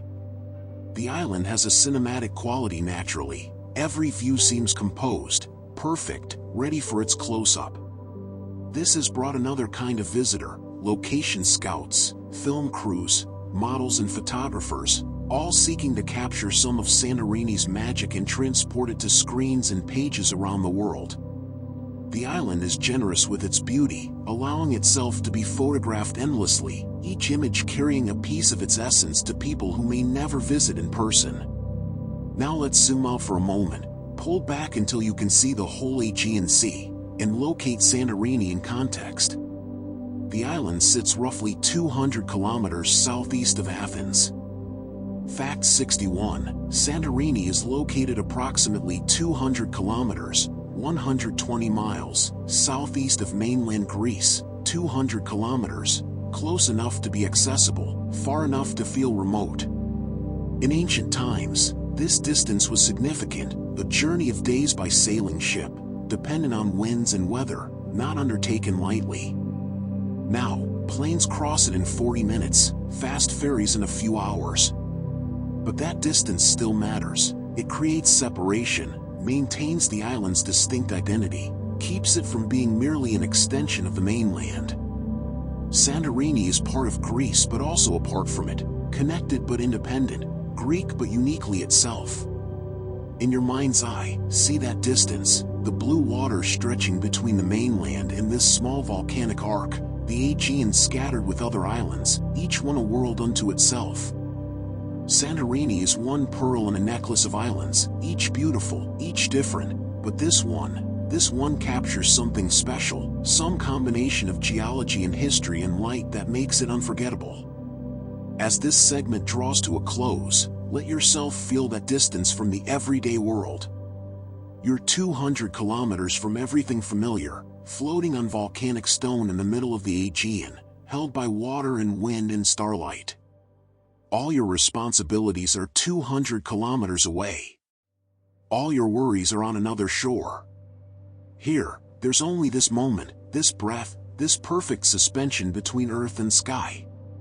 The island asks nothing of you but that you rest, that you allow yourself this peace, this separation, this gentle drift into deeper sleep. You're safe here on this volcanic rim, surrounded by stories, cradled by stone, watched over by stars that have seen this island through 4,000 years of human presence and countless millennia before that. Breathe with the island's breath, slow, steady, eternal. Let go of everything you don't need to carry. The sea will hold it for you. The volcanic earth will absorb it. You need only be here, present and peaceful, sinking deeper into rest with each wave that breaks far below, each bell that rings in distant villages, each star that wheels across the endless night. You've drifted so far now, so deep into the island's embrace that you've become part of it. Your breath is the melting wind. Your heartbeat is the rhythm of waves against volcanic stone. The stories flow through you like water through ancient cisterns, and still there's more to discover in this place that reveals itself slowly, patiently, to those who truly listen. Walk with me now through OIA again, but look more carefully this time, past the famous blue domes and whitewashed cave houses to the larger buildings that stand with a different kind of elegance. These are the captain's houses, and they're unlike the other architecture on the island. Fact 62. OIA features distinctive neoclassical captain's houses built by wealthy maritime families in the 19th century. Built in the 1800s when Santorini's merchant fleet was at its peak, these mansions show neoclassical influences, tall doors and windows, often painted in warm colors like ochre or salmon pink, with ornate details carved into stone. They have multiple floors, unlike the typical cave dwellings, with balconies overlooking the caldera, interior courtyards, elegant proportions that speak of wealth and worldliness. The captains who built them had traveled to Venice, to Constantinople, to ports throughout the Mediterranean, and they brought back architectural ideas, a taste for grandeur, money earned from years at sea. Many of these houses were damaged in the 1956 earthquake but have been carefully restored, and now they serve as luxury hotels and restaurants, their elegance available to visitors who can afford to sleep in the rooms where sea captains once dreamed of distant shores. The reality of modern Santorini is that the island's heartbeat is now measured in tourist arrivals and departures. Fact 63. Tourism has become the dominant economic activity on the island, supporting the majority of the local economy. The vineyards still produce, the fishing boats still go out, but it's tourism that sustains most families now, that pays for schools and roads and modern infrastructure. For better or worse, the island's economy rises and falls with the tourist seasons, with the whims of travelers, with the global circumstances that determine whether people feel safe and prosperous enough to journey to this small volcanic arc in the Aegean. It's a vulnerable position in some ways, dependent on forces beyond local control, subject to the fluctuations of the wider world. But it's also brought prosperity, allowed young people to stay on the island rather than emigrating to Athens or abroad, preserved and restored buildings that might otherwise have crumbled, given the residents the means to maintain their home and their culture. In the village square, away from the tourist-focused restaurants, you might find a more traditional establishment, a kafenian, a Greek coffee house. Fact 64. Traditional kafenians, coffee houses, serve as important social gathering places, especially for older men. These are institutions in Greek life, particularly for older men who gather there daily to sip strong Greek coffee from small cups, to play backgammon or cards, to discuss politics and weather in the old days, to maintain the social bonds that hold communities together.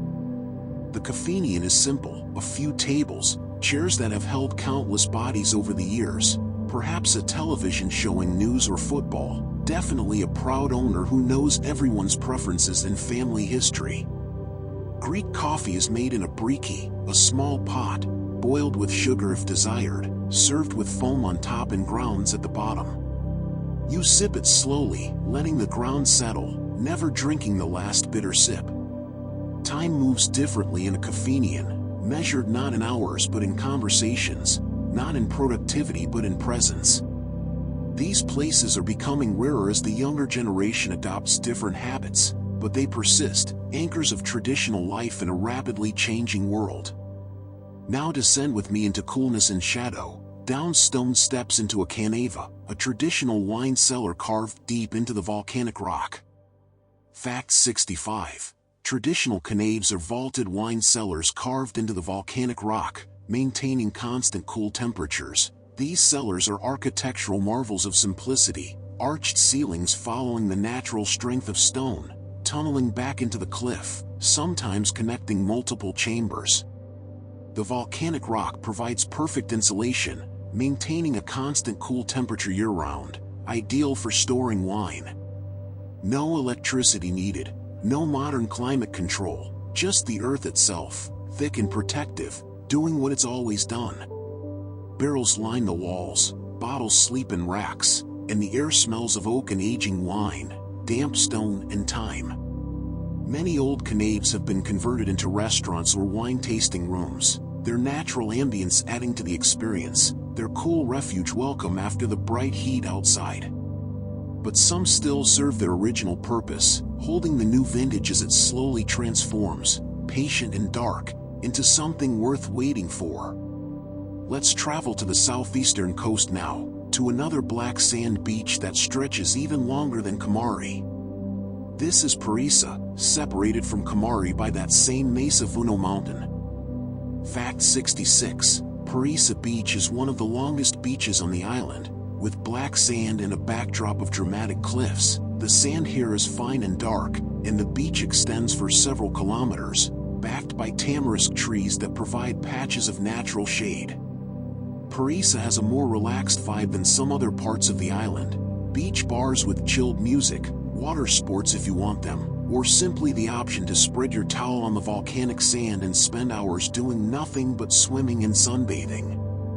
At the southern end of the beach, the cliffs rise dramatically, the bulk of Mesa Vuno, where ancient Thera sits high above, and beyond that, white rocky formations that glow in the afternoon light.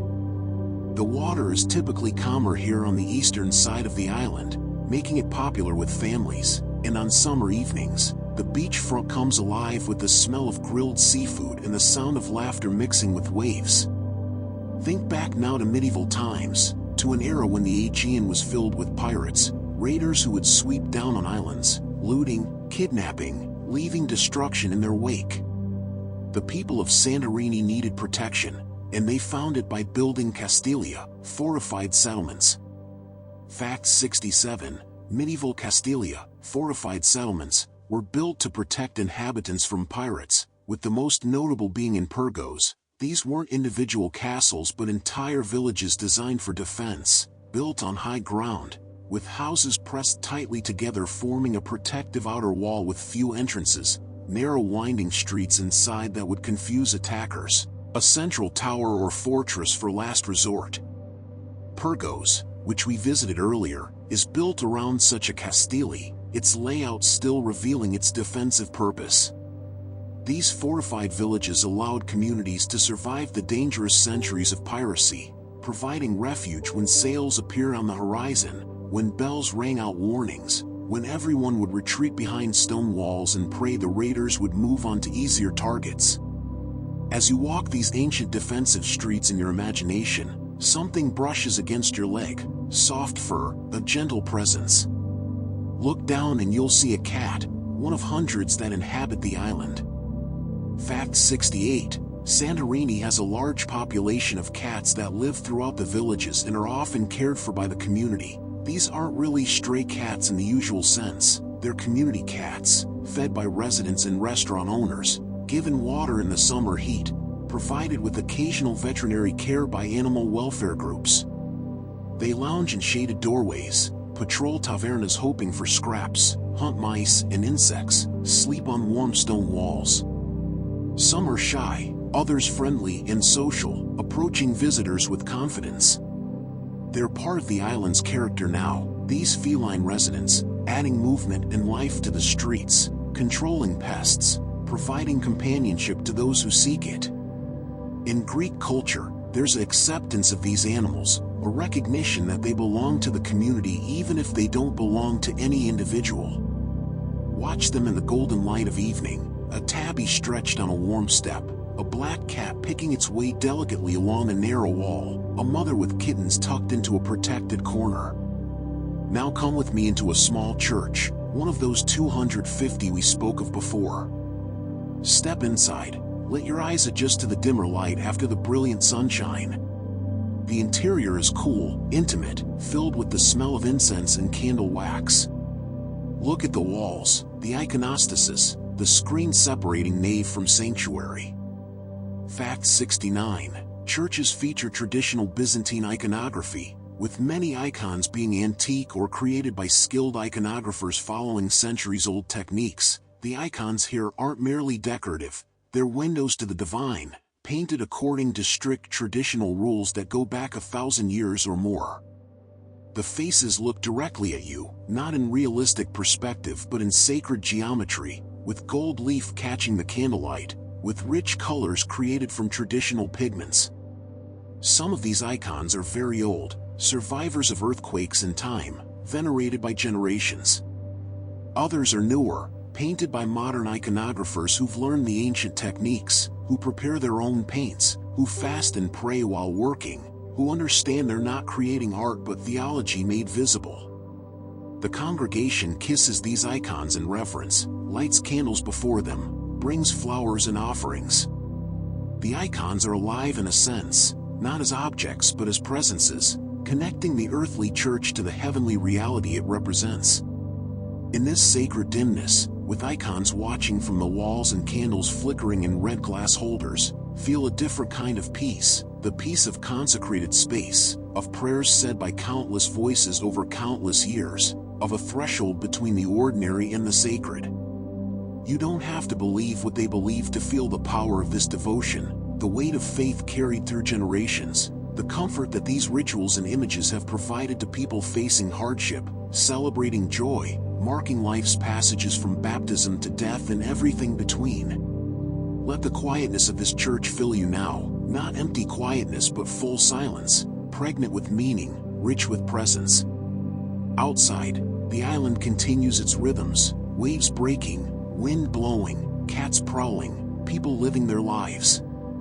But in here, time stops, or at least slows to something closer to eternity, and you can simply be, simply rest, simply allow the weight of the sacred to hold you gently. Breathe in the incense-scented air, breathe out whatever keeps you from peace.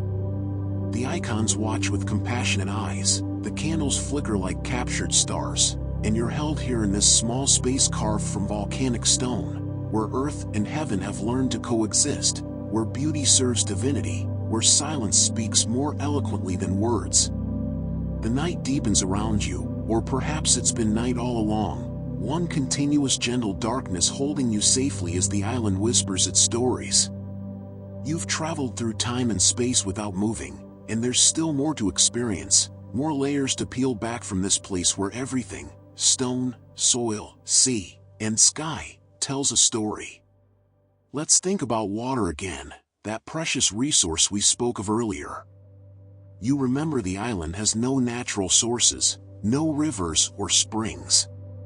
But the ancient inhabitants were ingenious, and scattered across Santorini you can still find their solution, old cisterns and rainwater collection systems carved directly into the volcanic rock.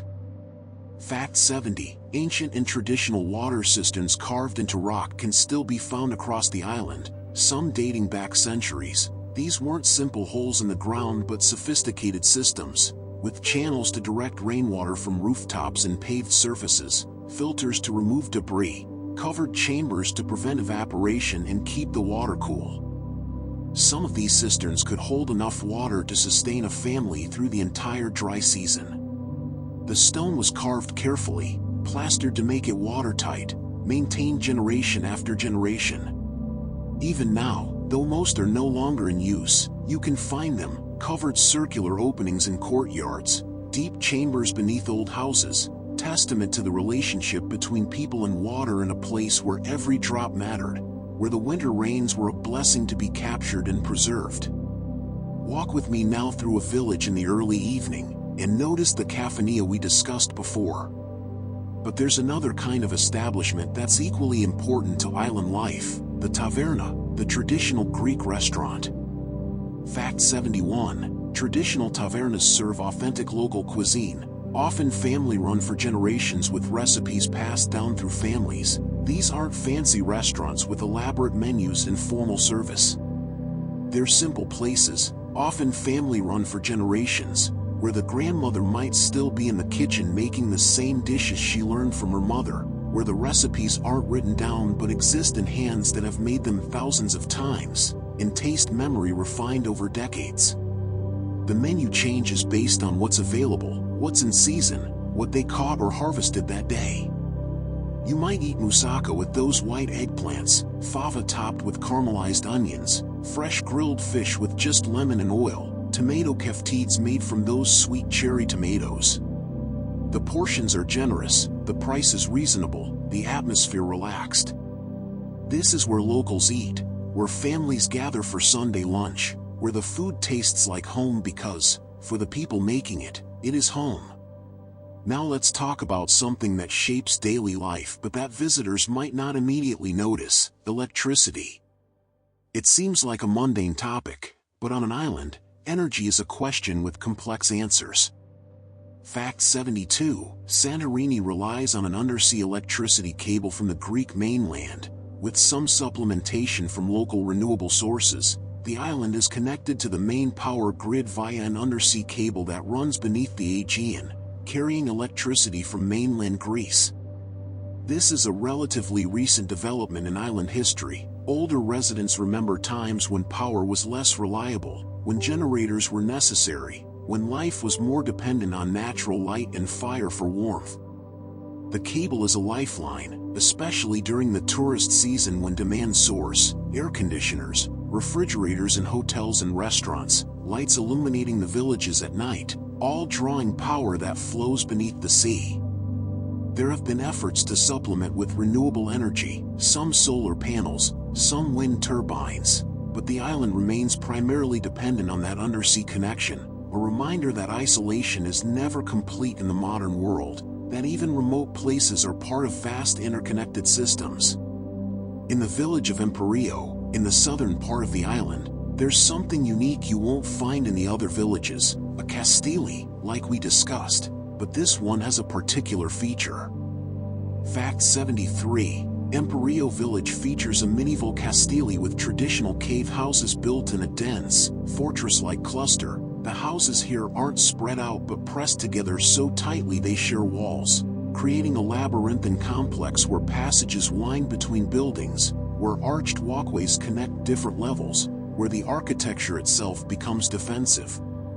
It's like a medieval puzzle, and walking through it is disorienting in the best way. You're never quite sure where you'll emerge, what narrow alley will open into what small square, which stone stairway will lead you up or down. The houses are painted in various colors here, not just the typical white, adding to the visual complexity. Emporio is less visited than the Caldera villages, quieter, more authentically lived in, and exploring its castile is like stepping back into a time when defense was as important as beauty, when survival required communities to literally build walls around themselves. Let's ascend now, up to the highest point on the entire island.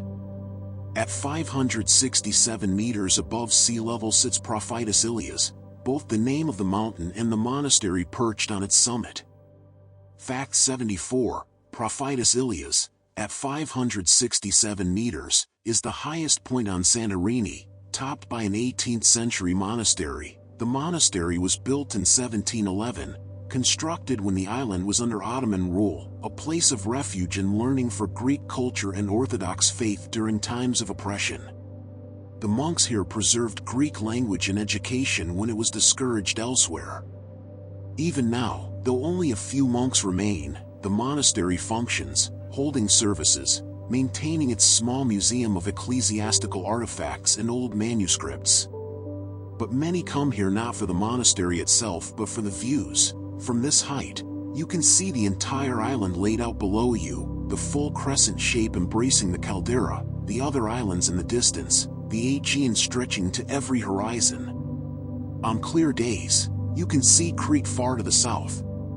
The wind blows strongly up here, cool even in summer, And there's a sense of being above it all, seeing Santorini in its entirety, understanding its geography in a way impossible from sea level. As you stand there in your imagination, imagine tasting something distinctly Greek, small green olives, briny and sharp, or black ones, wrinkled and rich. Olive trees grow on Santorini, though not as prolifically as on some other Greek islands. Fact 75. Olive cultivation has been part of the island's agriculture for millennia, with olive oil being a staple of the local diet. The volcanic soil and dry climate create conditions that stress the trees, but stress, in the case of olives, can be good. It concentrates flavors, makes the oil more intense. The olive harvest in late autumn and winter is still an important event, families gathering to pick olives by hand, taking them to be pressed into oil that will flavor their food for the year ahead. Greek life without olive oil is unimaginable. It's drizzled on everything, used for cooking, mixed with lemon for dressings, dipped with bread, medicine and food and sacred substance all at once. The olive tree is ancient, symbolic, revered, a gift from Athena herself, according to myth, and every olive grove on Santorini is part of a tradition that stretches back thousands of years. Now drift down from the heights, back to the caldera edge, and look at the villages in the soft light of evening. Those white walls you've seen everywhere, they're not naturally white, of course. They're painted, and they're painted regularly. Fact 76. The distinctive white walls are traditionally whitewashed using a lime-based paint that helps reflect heat and has antibacterial properties. The whitewash is lime-based, made from limestone that's been burned and then mixed with water. It's bright, brilliant white, but it serves practical purposes beyond aesthetics. The white reflects the intense summer sun, helping keep interiors cool. The lime has antibacterial and antifungal properties, keeping buildings healthier in the humid climate near the sea. And it's cheap, renewable, made from materials found on or near the island. Every year, especially before Easter, you'll see residents re-whitewashing their homes, refreshing that brilliant white, maintaining the appearance that has become iconic. It's work. The walls need to be cleaned first, the lime carefully applied, often with a brush made from reeds. But it's also tradition, a ritual of renewal, making the old fresh again, honoring the past while maintaining it for the present. Let me tell you now about someone you might encounter in the villages, an older woman, dressed in black, perhaps sitting in a doorway with her hands busy. She's doing something her mother taught her, something she'll teach her granddaughters if they're interested. She's making lace or doing embroidery. Fact 77. Traditional handicrafts including lace making and embroidery have been preserved by older generations, though they're becoming rarer. These handicrafts were once essential. Women made the linens for their homes, the dowry items for their daughters, the decorative textiles that showed family status and skill. The patterns are traditional, passed down, each village sometimes having its own distinctive motifs. Now, these crafts are fading. Younger women often work in tourism and have no time for the hours required to create intricate lacework or detailed embroidery. But some older women keep the tradition alive, their skilled fingers moving almost automatically, creating beauty while they talk or watch the street, their needles pulling thread through fabric and patterns they've known all their lives. If you're lucky enough to see this, to watch these hands at work, you're witnessing something precious, living tradition, skill that exists in human hands and memory, not in books or videos, that will be lost when these women are gone unless someone cares enough to learn. In the quiet of this evening hour, as shadows lengthen and the heat finally releases its grip on the day, let yourself appreciate all these layers, the practical and the beautiful, the ancient and the modern, the necessary and the sacred. Santorini isn't just stunning views and dramatic cliffs, it's systems for survival, traditions for meaning, communities adapting to change while honoring what came before. Let your breath slow even more now, matching the pace of the grandmother's needle moving through fabric, the patient rhythm of olive harvest, the slow yearly cycle of whitewashing walls. There's no hurry here in the depths of night, no pressure, no demands. Just you and the island, breathing together, existing together, peaceful and still. The stars will overhead in their ancient paths, and the sea whispers its endless song, and you're held here, safe and quiet, in the embrace of stone and story, ready to drift deeper still. The night embraces you completely now, you're floating in darkness so gentle it feels like a presence, a companion, a friend. The island continues to unfold beneath you, revealing itself in whispers and shadows, in textures you can feel even without touching, in stories that have become part of the very stone. Look closely at the buildings around you, not just at their whitewashed surfaces but at their bones, their structure. The traditional architecture here uses a distinctive technique for creating those arched ceilings in the cave houses. Fact 78. Traditional Santorini architecture features barrel-vaulted ceilings that provide structural strength and help with temperature regulation. These barrel vaults, curved ceilings that arch from wall to wall, are both beautiful and practical. They distribute weight evenly, making them incredibly strong, able to support the earth above in cave dwellings or provide support in freestanding buildings. But they also create air circulation, allowing hot air to rise and flow, helping maintain cooler temperatures inside. The curves are elegant, softening the space, creating a sense of shelter and protection. Building these vaults requires skill passed down through generations, knowing the precise curve needed, how to construct the formwork, how to fit stones or build with local materials so the arch holds true. It's architecture in service of life, form following function, beauty emerging from necessity. Now imagine you're sitting with a local family in their home, and they bring out a tray of small savory pies, still warm from the oven. These are called tyropatechia, cheese pies, but the cheese inside isn't what you might expect. Fact 79. Local cheese varieties including Chloro and Mizithra are produced on the island and used in traditional dishes. Chloro is a fresh, slightly tangy cheese made from goat's or sheep's milk, specific to the Cycladic Islands. Mizithra is softer, milder, somewhere between ricotta and feta in texture and taste. These cheeses are made in small batches, often by individual families or small dairies, using milk from animals that graze on the island's herbs and vegetation, giving the cheese distinctive flavors you can't find elsewhere. In spring, when the herbs are flowering and the animals give the richest milk, the cheese-making intensifies. Some families still make their own, hanging the cheese in cloth to drain, aging it slightly, using it fresh in pies or aged and grated over pasta. It's part of the island's self-sufficiency, turning milk into something that keeps longer, that nourishes, that tastes of home. Walk outside now, and notice the earth beneath your feet. It's not the brown or tan soil you might know from other places. The ground here has a distinctive color, dark, almost black in places, or deep reddish-brown where iron oxidizes. Fact 80. The volcanic soil is distinctively dark in color, ranging from black to deep red-brown, rich in minerals but poor in organic matter. This is pumice and volcanic ash, broken down over millennia, mixed with whatever organic matter manages to accumulate. It's gritty, crumbly, strange to the touch. It's poor in the usual sense, low in organic content, thin in many places, challenging for plants. But it's extraordinarily rich in minerals, iron, magnesium, calcium, potassium, sulfur, all released by the volcanic eruptions, all available to the plants that can adapt to these conditions. This soil is the reason for the distinctive character of everything grown here. The grapes, tomatoes, fava, capers, they're all tasting this volcanic earth, drawing these particular minerals into their tissues, becoming expressions of geology as much as biology.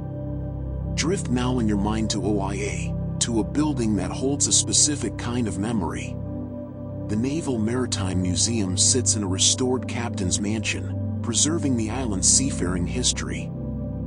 Fact 81. The Naval Maritime Museum in OIA documents Santorini's rich maritime history in the age of Greek merchant shipping. Inside, you'll find ship models, old instruments for navigation, sextants and compasses and charts, photographs of stern-faced captains and their ships, documents recording voyages and cargo and profits. There are figureheads from old ships, pieces of equipment, personal items belonging to sailors. The museum tells the story of an island that, despite having no natural harbor, produced generations of sailors who became some of the finest in the Aegean.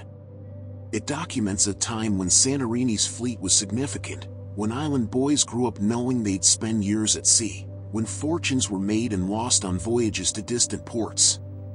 It's a record of courage and commerce, of men who entrusted their lives to wood and sail and wind, who connected this small island to the wider world through trade and travel. The seafaring tradition is linked to something else you might not immediately consider: wood.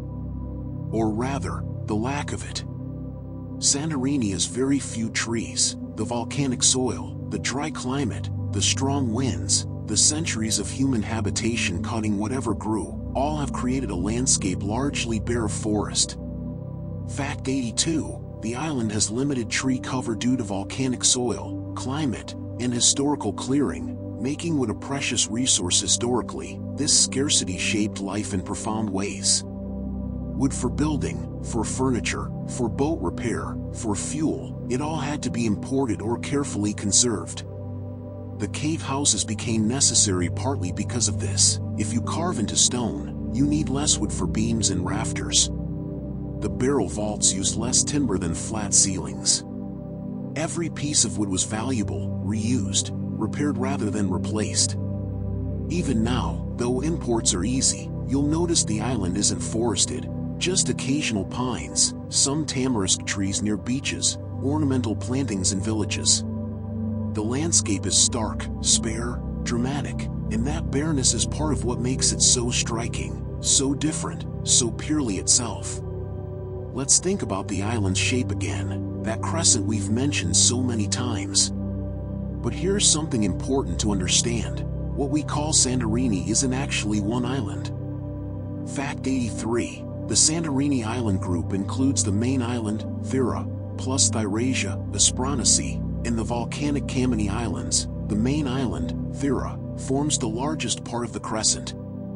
But on the western side, separated by a narrow channel, is Thyrasia, a smaller inhabited island that was once connected to Thera before the eruption tore them apart. Even smaller is Aspronisi, a white limestone rock that forms the southwestern tip of the ancient caldera rim. And then in the center, those dark volcanic islands we've visited. Nea Kameni and Palea Kameni. Together, these fragments form what remains of the original round island that existed before the catastrophic eruption. They're puzzle pieces of a geological disaster, each piece telling part of the story of that violent day 3,600 years ago when the mountain exploded and the sea rushed in. Thyrasia is fascinating because it offers a glimpse of what Santorini might have been like decades ago, before mass tourism. Fact 84. Thyrasia Island remains much quieter and less developed than main Santorini, offering a glimpse of traditional island life. Fewer than 300 people live there permanently. There are no large hotels, no cruise ship crowds, just a few small villages with traditional houses, some tavernas, fishing boats and a small port. Life moves at an older pace there. Visitors who take the short boat ride across the channel find themselves in a place that feels suspended in time, where donkeys are still the primary transport on steep paths, where everyone knows everyone, where the view back toward main Santorini shows the island as a whole, the full sweep of its dramatic cliffs visible across the blue water. Thyrasia is Santorini's quieter sibling, less dramatic perhaps, less famous, but preserving something that's harder to find on the main island: the simple rhythm of island life as it was lived before the world discovered this place. As the night deepens around you, think about all the people who've made this volcanic arc their home across the millennia. Fact 85. Throughout history, strong family bonds and tight-knit communities have been essential to survival on the island. In such a challenging environment, limited water, volcanic soil, earthquake-prone, exposed to weather and pirates and the whims of distant rulers, survival required cooperation. Extended families lived together, helped each other, shared resources. The community was everything. In times of crisis, whether earthquake or crop failure or invasion, people had only each other to rely on. This created bonds that persist even now, a sense of collective identity, of belonging to this place and to each other. Greek culture generally values family highly, but on islands, it becomes even more pronounced. Everyone is someone's cousin, aunt, godparent. Marriages connect families, creating intricate webs of relationship. Children are raised communally, watched over by the entire village. The elderly are respected, cared for, kept integrated into daily life. This isn't sentimentality, it's the social structure that allowed life to persist in this challenging place, and it remains strong even as modernity changes other aspects of island life. In this deep hour of night, let yourself feel held by that same sense of community, of connection, of being part of something larger than yourself. You're not alone on this island, you're surrounded by generations of stories, by the accumulated wisdom of people who learned to thrive where survival was difficult, who created beauty where harshness might have defeated them, who loved this place enough to stay, to build, to make it home. Let their strength flow into you, their patience, their resilience, their ability to find joy despite hardship, to create beauty despite scarcity. Breathe in that strength. Breathe out your worry. You're held here, supported, part of a continuity that stretches back through time and will extend forward into the future. The island sleeps around you, the village is quiet, the sea whispering, the stars watching. And you sleep too, safe in this volcanic embrace, cradled by stone and story, held by all who came before and all who will come after, peaceful and still and perfectly, completely at rest. You're so deeply at rest now that you've become part of the island's dreaming, floating in a state beyond sleep, beyond waking, in that peaceful space where consciousness dissolves into pure being. The stories continue to flow, gentle as water over smooth stone, carrying you deeper into understanding, deeper into peace. Look again at those famous blue domes. We've mentioned them many times, but have you wondered about that specific shade of blue? It's not just any blue, it's a particular color that echoes the Aegean Sea itself. Fact 86. The iconic blue color used on church domes and shutters is traditionally a specific shade known as Chianos or Aegean blue. This shade of blue has been used in the Cyclades for generations, made traditionally from a mixture that included limestone and a blue pigment. It's bright but not harsh, saturated but somehow soft, the exact color of the sea on a perfect summer day. While modern paint has made the color easier to achieve, many traditional painters still mix their own, seeking that perfect shade that seems to hold all the light and depth of the surrounding water. It's become so iconic that when people around the world think of Greece, they often see this blue in their minds, the blue of Santorini's domes against white walls, blue shutters against the volcanic stone, blue boats bobbing in harbors. It's a color that's become synonymous with a place, inseparable from its identity. Now descend once more beneath the earth, but this time to a different kind of site. Near Akrotiri, archaeologists are still working. Fact 87. Archaeological excavations at Akrotiri and other sites on the island continue, with new discoveries still being made, even now, decades after the site was first uncovered. They're carefully removing volcanic ash, revealing more rooms, more frescoes, more artifacts. Archaeology is slow work, painstaking, requiring patience and precision. Each layer must be documented, each object cataloged, each piece of information preserved. And there are other sites too, still waiting, still holding secrets beneath the volcanic soil. Ancient Therop on Mesa Vuno was excavated in the early 1900s, but work continues there as well. The island is a palimpsest of history, and each careful scrape of the archaeologist's trowel reveals another word and a story thousands of years in the telling. Who knows what still lies beneath the surface, what treasures wait in the darkness to tell us more about the people who lived here, loved here, built civilizations here before the mountain spoke its fiery word. Walk now across the hillsides in springtime, when the island briefly transforms from golden brown to green.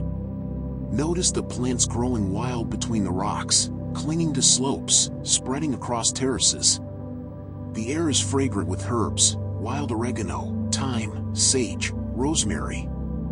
Fact 88. Wild herbs including oregano, thyme, and sage grow abundantly on the island and are used in local cooking and for herbal remedies. These plants thrive in the poor volcanic soil, their roots finding cracks in stone, their leaves small and concentrated to conserve water.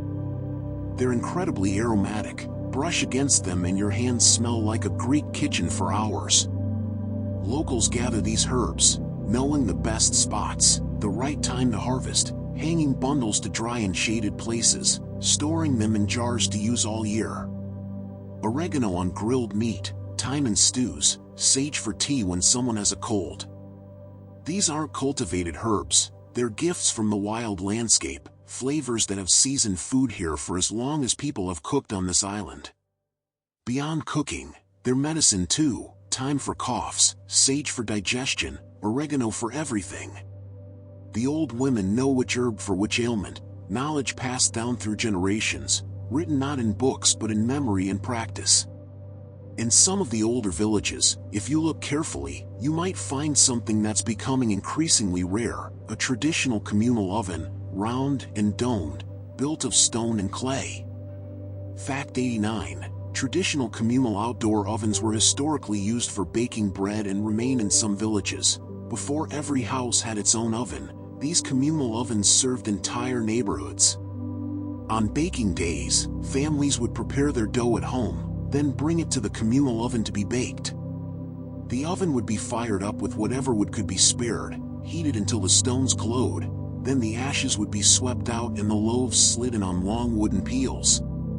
The bread would bake from the heat stored in the stone, emerging crusty and perfect, each loaf marked so families knew which was theirs. It was a social occasion, women gathering, talking while the bread baked, children playing nearby, the smell of baking filling the air.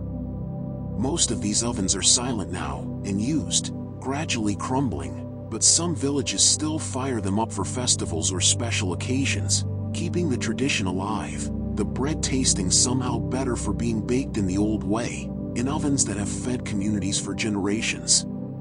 Now let the day fully fade, let true darkness fall, and look up. Away from the villages with their lights, the sky transforms into something extraordinary. Fact 90. Santorini's clear skies and minimal light pollution in certain areas make it excellent for stargazing. The Milky Way becomes visible, a river of stars flowing across the heavens. Constellations shine with a clarity that city dwellers never see, each star distinct and brilliant. The Greeks have always been stargazers. They named the constellations, used the stars for navigation, wove them into their myths. Orion hunting across the winter sky, Cassiopeia in her chair, the Pleiades sisters huddled together.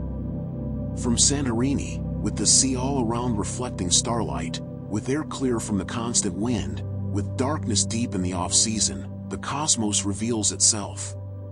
Some visitors come specifically for this, to photograph the Milky Way arching over the caldera, to see planets hanging like jewels above the dark water, to reconnect with the night sky that most of humanity lived under for all of history except our own too bright era.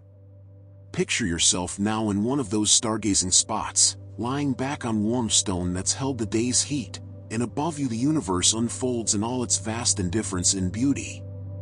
You're small beneath it, infinitesimal, and somehow that's comforting. Your worries shrink to nothing against such immensity, your concerns revealed as temporary as shooting stars, brief flashes against eternal darkness. Down at the shore, in the early hours before dawn, a different kind of work begins. Fishermen prepare their boats, checking nets, starting engines that rumble and cough in the quiet darkness. Fact 91. Traditional fishing methods including net fishing and line fishing continue, though on a smaller scale than historically. The fishing fleet is smaller now than it once was. Tourism provides easier money than the hard, uncertain work of fishing. But some continue, partly from tradition, partly because they love it, partly because the tavernas need fresh fish and prefer to buy local. They fish in the old ways, setting nets for certain species, using lines and hooks for others, knowing where the fish gather, what bait works best, which underwater formations hold the best catches. It's knowledge accumulated over lifetimes, over generations, reading the sea's moods, understanding currents and seasons, knowing when to go out and when to stay home. When they return in the morning, their catch is often sold right there on the dock. Restaurateurs come to inspect and buy, ensuring that by evening, what was swimming in the Aegean at dawn will be grilled and served with lemon and oil, the cycle from sea to table completed in a day. As the sun begins to descend again in your continuous dream, notice how people start moving toward the western edge of the caldera, toward Oia particularly. The sunset has become a ritual here, a daily ceremony. Fact 92, the nightly gathering to watch the sunset in Oia has become a famous ritual, with crowds applauding when the sun dips below the horizon. By the time the sun approaches the horizon, hundreds or even thousands of people have positioned themselves, on terraces, along the path, on the castle ruins, anywhere with a view. Cameras are readied, couples embrace, a hush falls. And then it happens, the sun touches the sea, turns it molten gold, then orange, then the sky explodes in pinks and purples, and finally the sun slips beneath the horizon. And the crowd applauds. Every single evening in summer, they applaud the sunset, as if it's a performance, as if the sun has done something extraordinary that deserves recognition.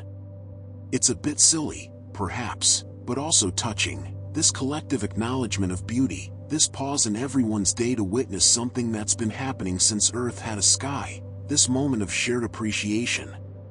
But think about the music you might hear as the crowd disperses, perhaps from a nearby taverna, perhaps from someone with a guitar. The sound is distinctly Greek, and if you listen carefully, you might hear the metallic, bright tones of a bouzouki. Fact 93. Traditional Greek musical instruments like the bouzouki and sometimes the lyra or violin feature in local musical traditions. The bouzouki is a long-necked string instrument, plucked or strummed, with a sound that's both bright and melancholic, perfect for the complex emotions of Greek music, the hermos, that untranslatable feeling of joy mixed with sadness, celebration tinged with longing. Sometimes you'll hear other instruments, the lyra, a traditional three-stringed bowed instrument from Crete that sometimes makes its way here, or violins and guitars, clarinets, even the tumberleki, a small drum. The music speaks of the sea, of islands, of distance and home, of loves lost and remembered, of dancing despite sorrow, of persisting despite hardship. It's music that comes from the same place as the island itself, beautiful but with an edge of harshness, joyful but aware of suffering, rooted deep in earth and stone and salt water. Let that music fill your mind now, the bright tones of the bouzouki, the rhythm of the tumberleki, the melody carrying words you don't understand but somehow feel. Let it wash over you like waves, let it become part of your breathing, let it carry you deeper into this peaceful state where nothing exists but sound and sensation and the gentle darkness holding you safe.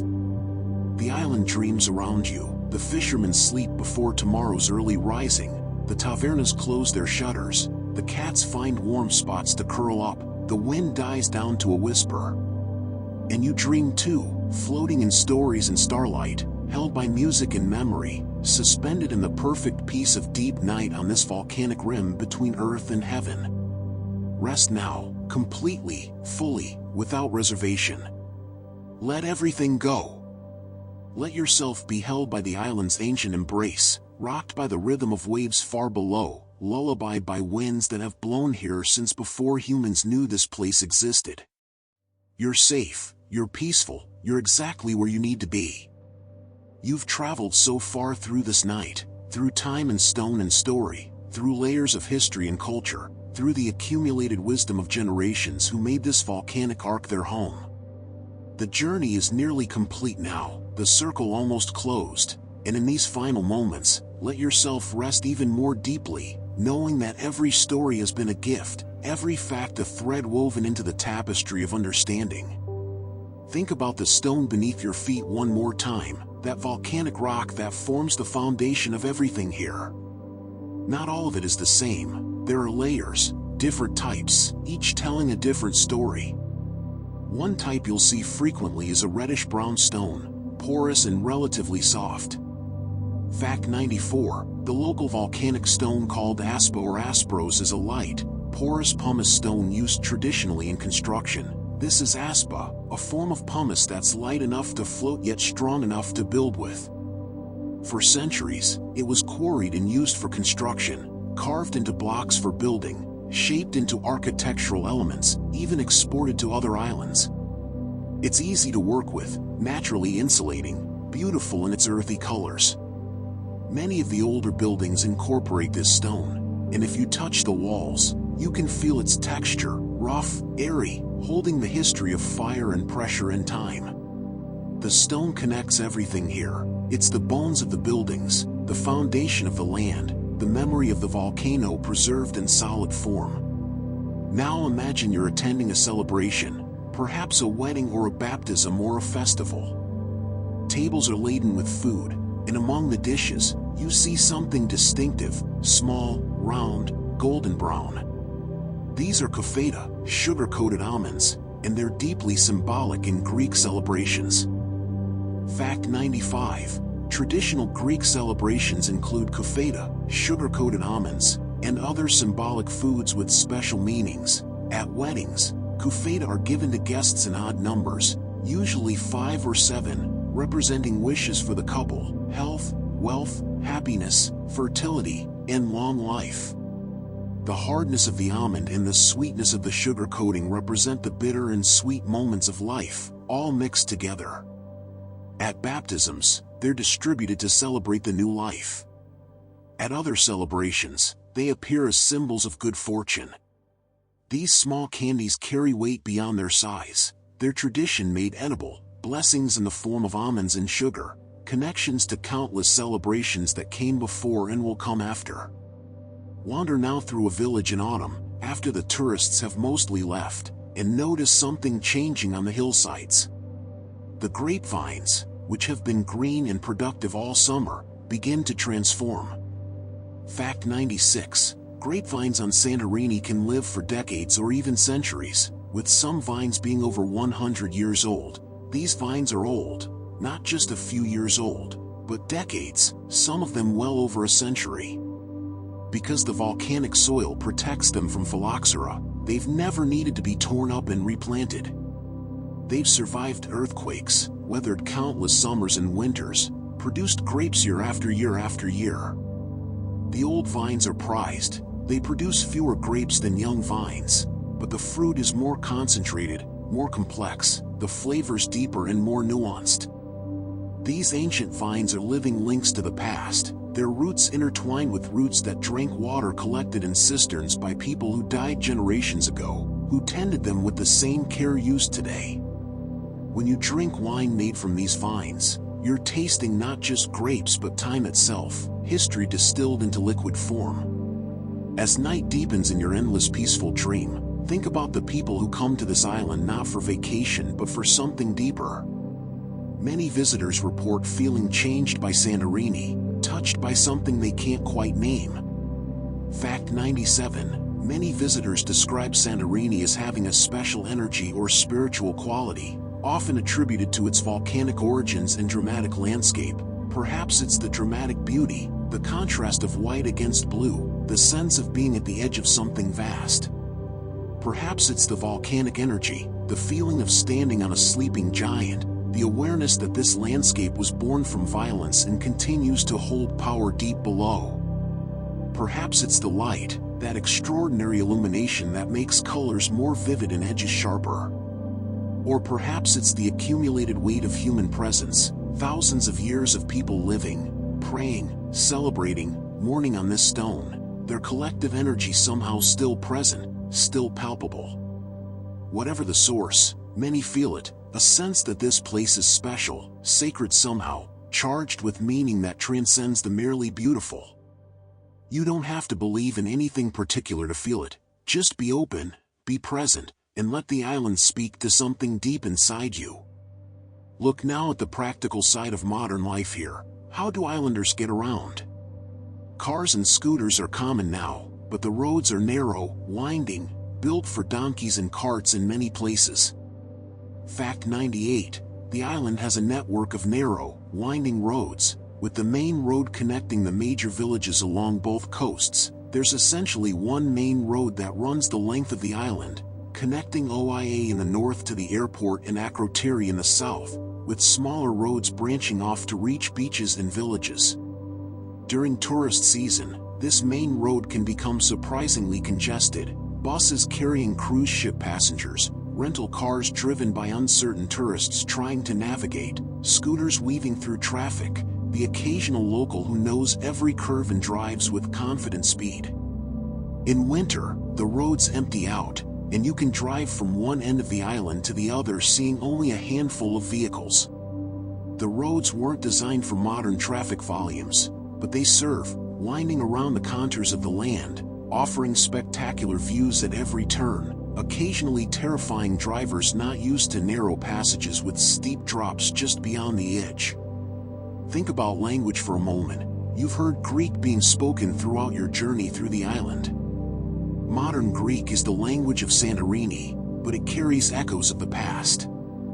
Fact 99. While modern Greek is spoken on the island, the local dialect includes some distinctive Cycladic expressions and vocabulary. The Cycladic islands have their own variations, certain words, certain pronunciations, certain expressions that are specific to this region. Old people might use words their grandchildren have never heard, vocabulary that's dying out as the younger generation adopts more standardized modern Greek. Some words relate to specific island things, terms for types of volcanic stone, names for local winds, vocabulary around winemaking and fishing that's particular to this place. Language is always evolving, and with tourism and media and education, many of these local distinctions are fading. But if you listen carefully to old men in the Kafenian, to grandmothers talking in their doorways, you might catch these linguistic fossils, words that carry the sound of older times, pronunciations that echo how Greek was spoken on these islands a century ago. As we approach the end of our journey together, let's think about what Santorini means in the wider world. This small volcanic arc, barely 73 square kilometers, has become known globally. Fact 100. Santorini consistently ranks among the most photographed and recognizable islands in the world. Those iconic images, white buildings with blue domes, dramatic cliffs plunging into azure water, have appeared in countless magazines, films, advertisements, social media posts. The island has become symbolic of a certain kind of beauty, a certain romantic ideal, a dream destination that people across the world recognize instantly even if they've never visited.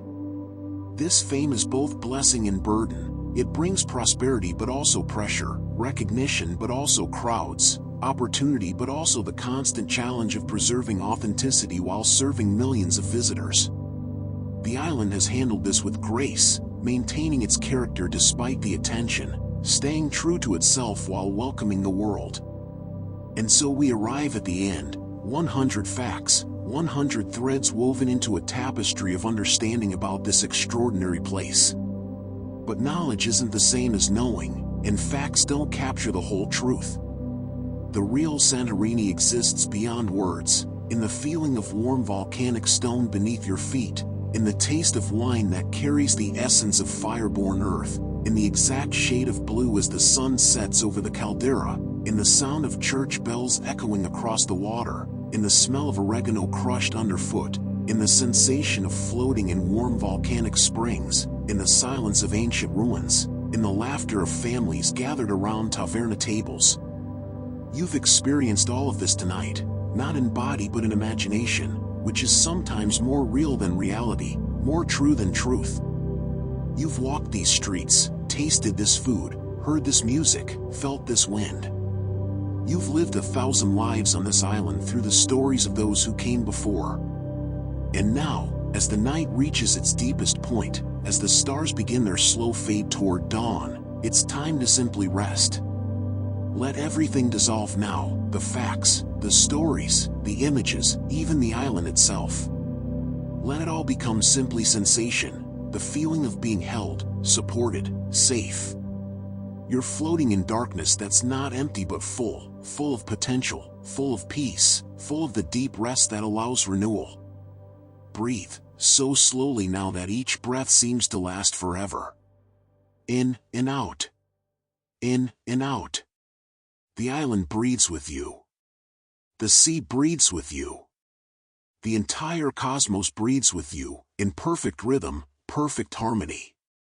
You are held by volcanic stone that was born in fire and cooled by water, shaped by wind and time into this place of extraordinary beauty.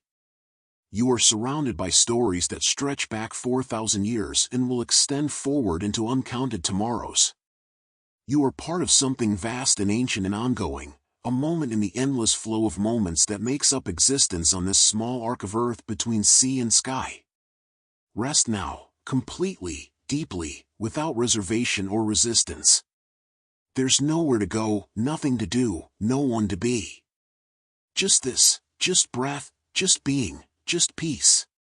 The island watches over you, patient and eternal.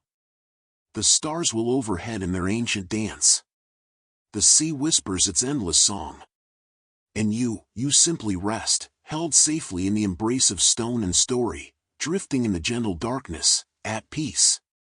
Sleep well, sleep deeply, sleep peacefully, wrapped in the memory of volcanic fire, cooled by Aegean waters, blessed by the weight of history and the lightness of dreams. This is Santorini.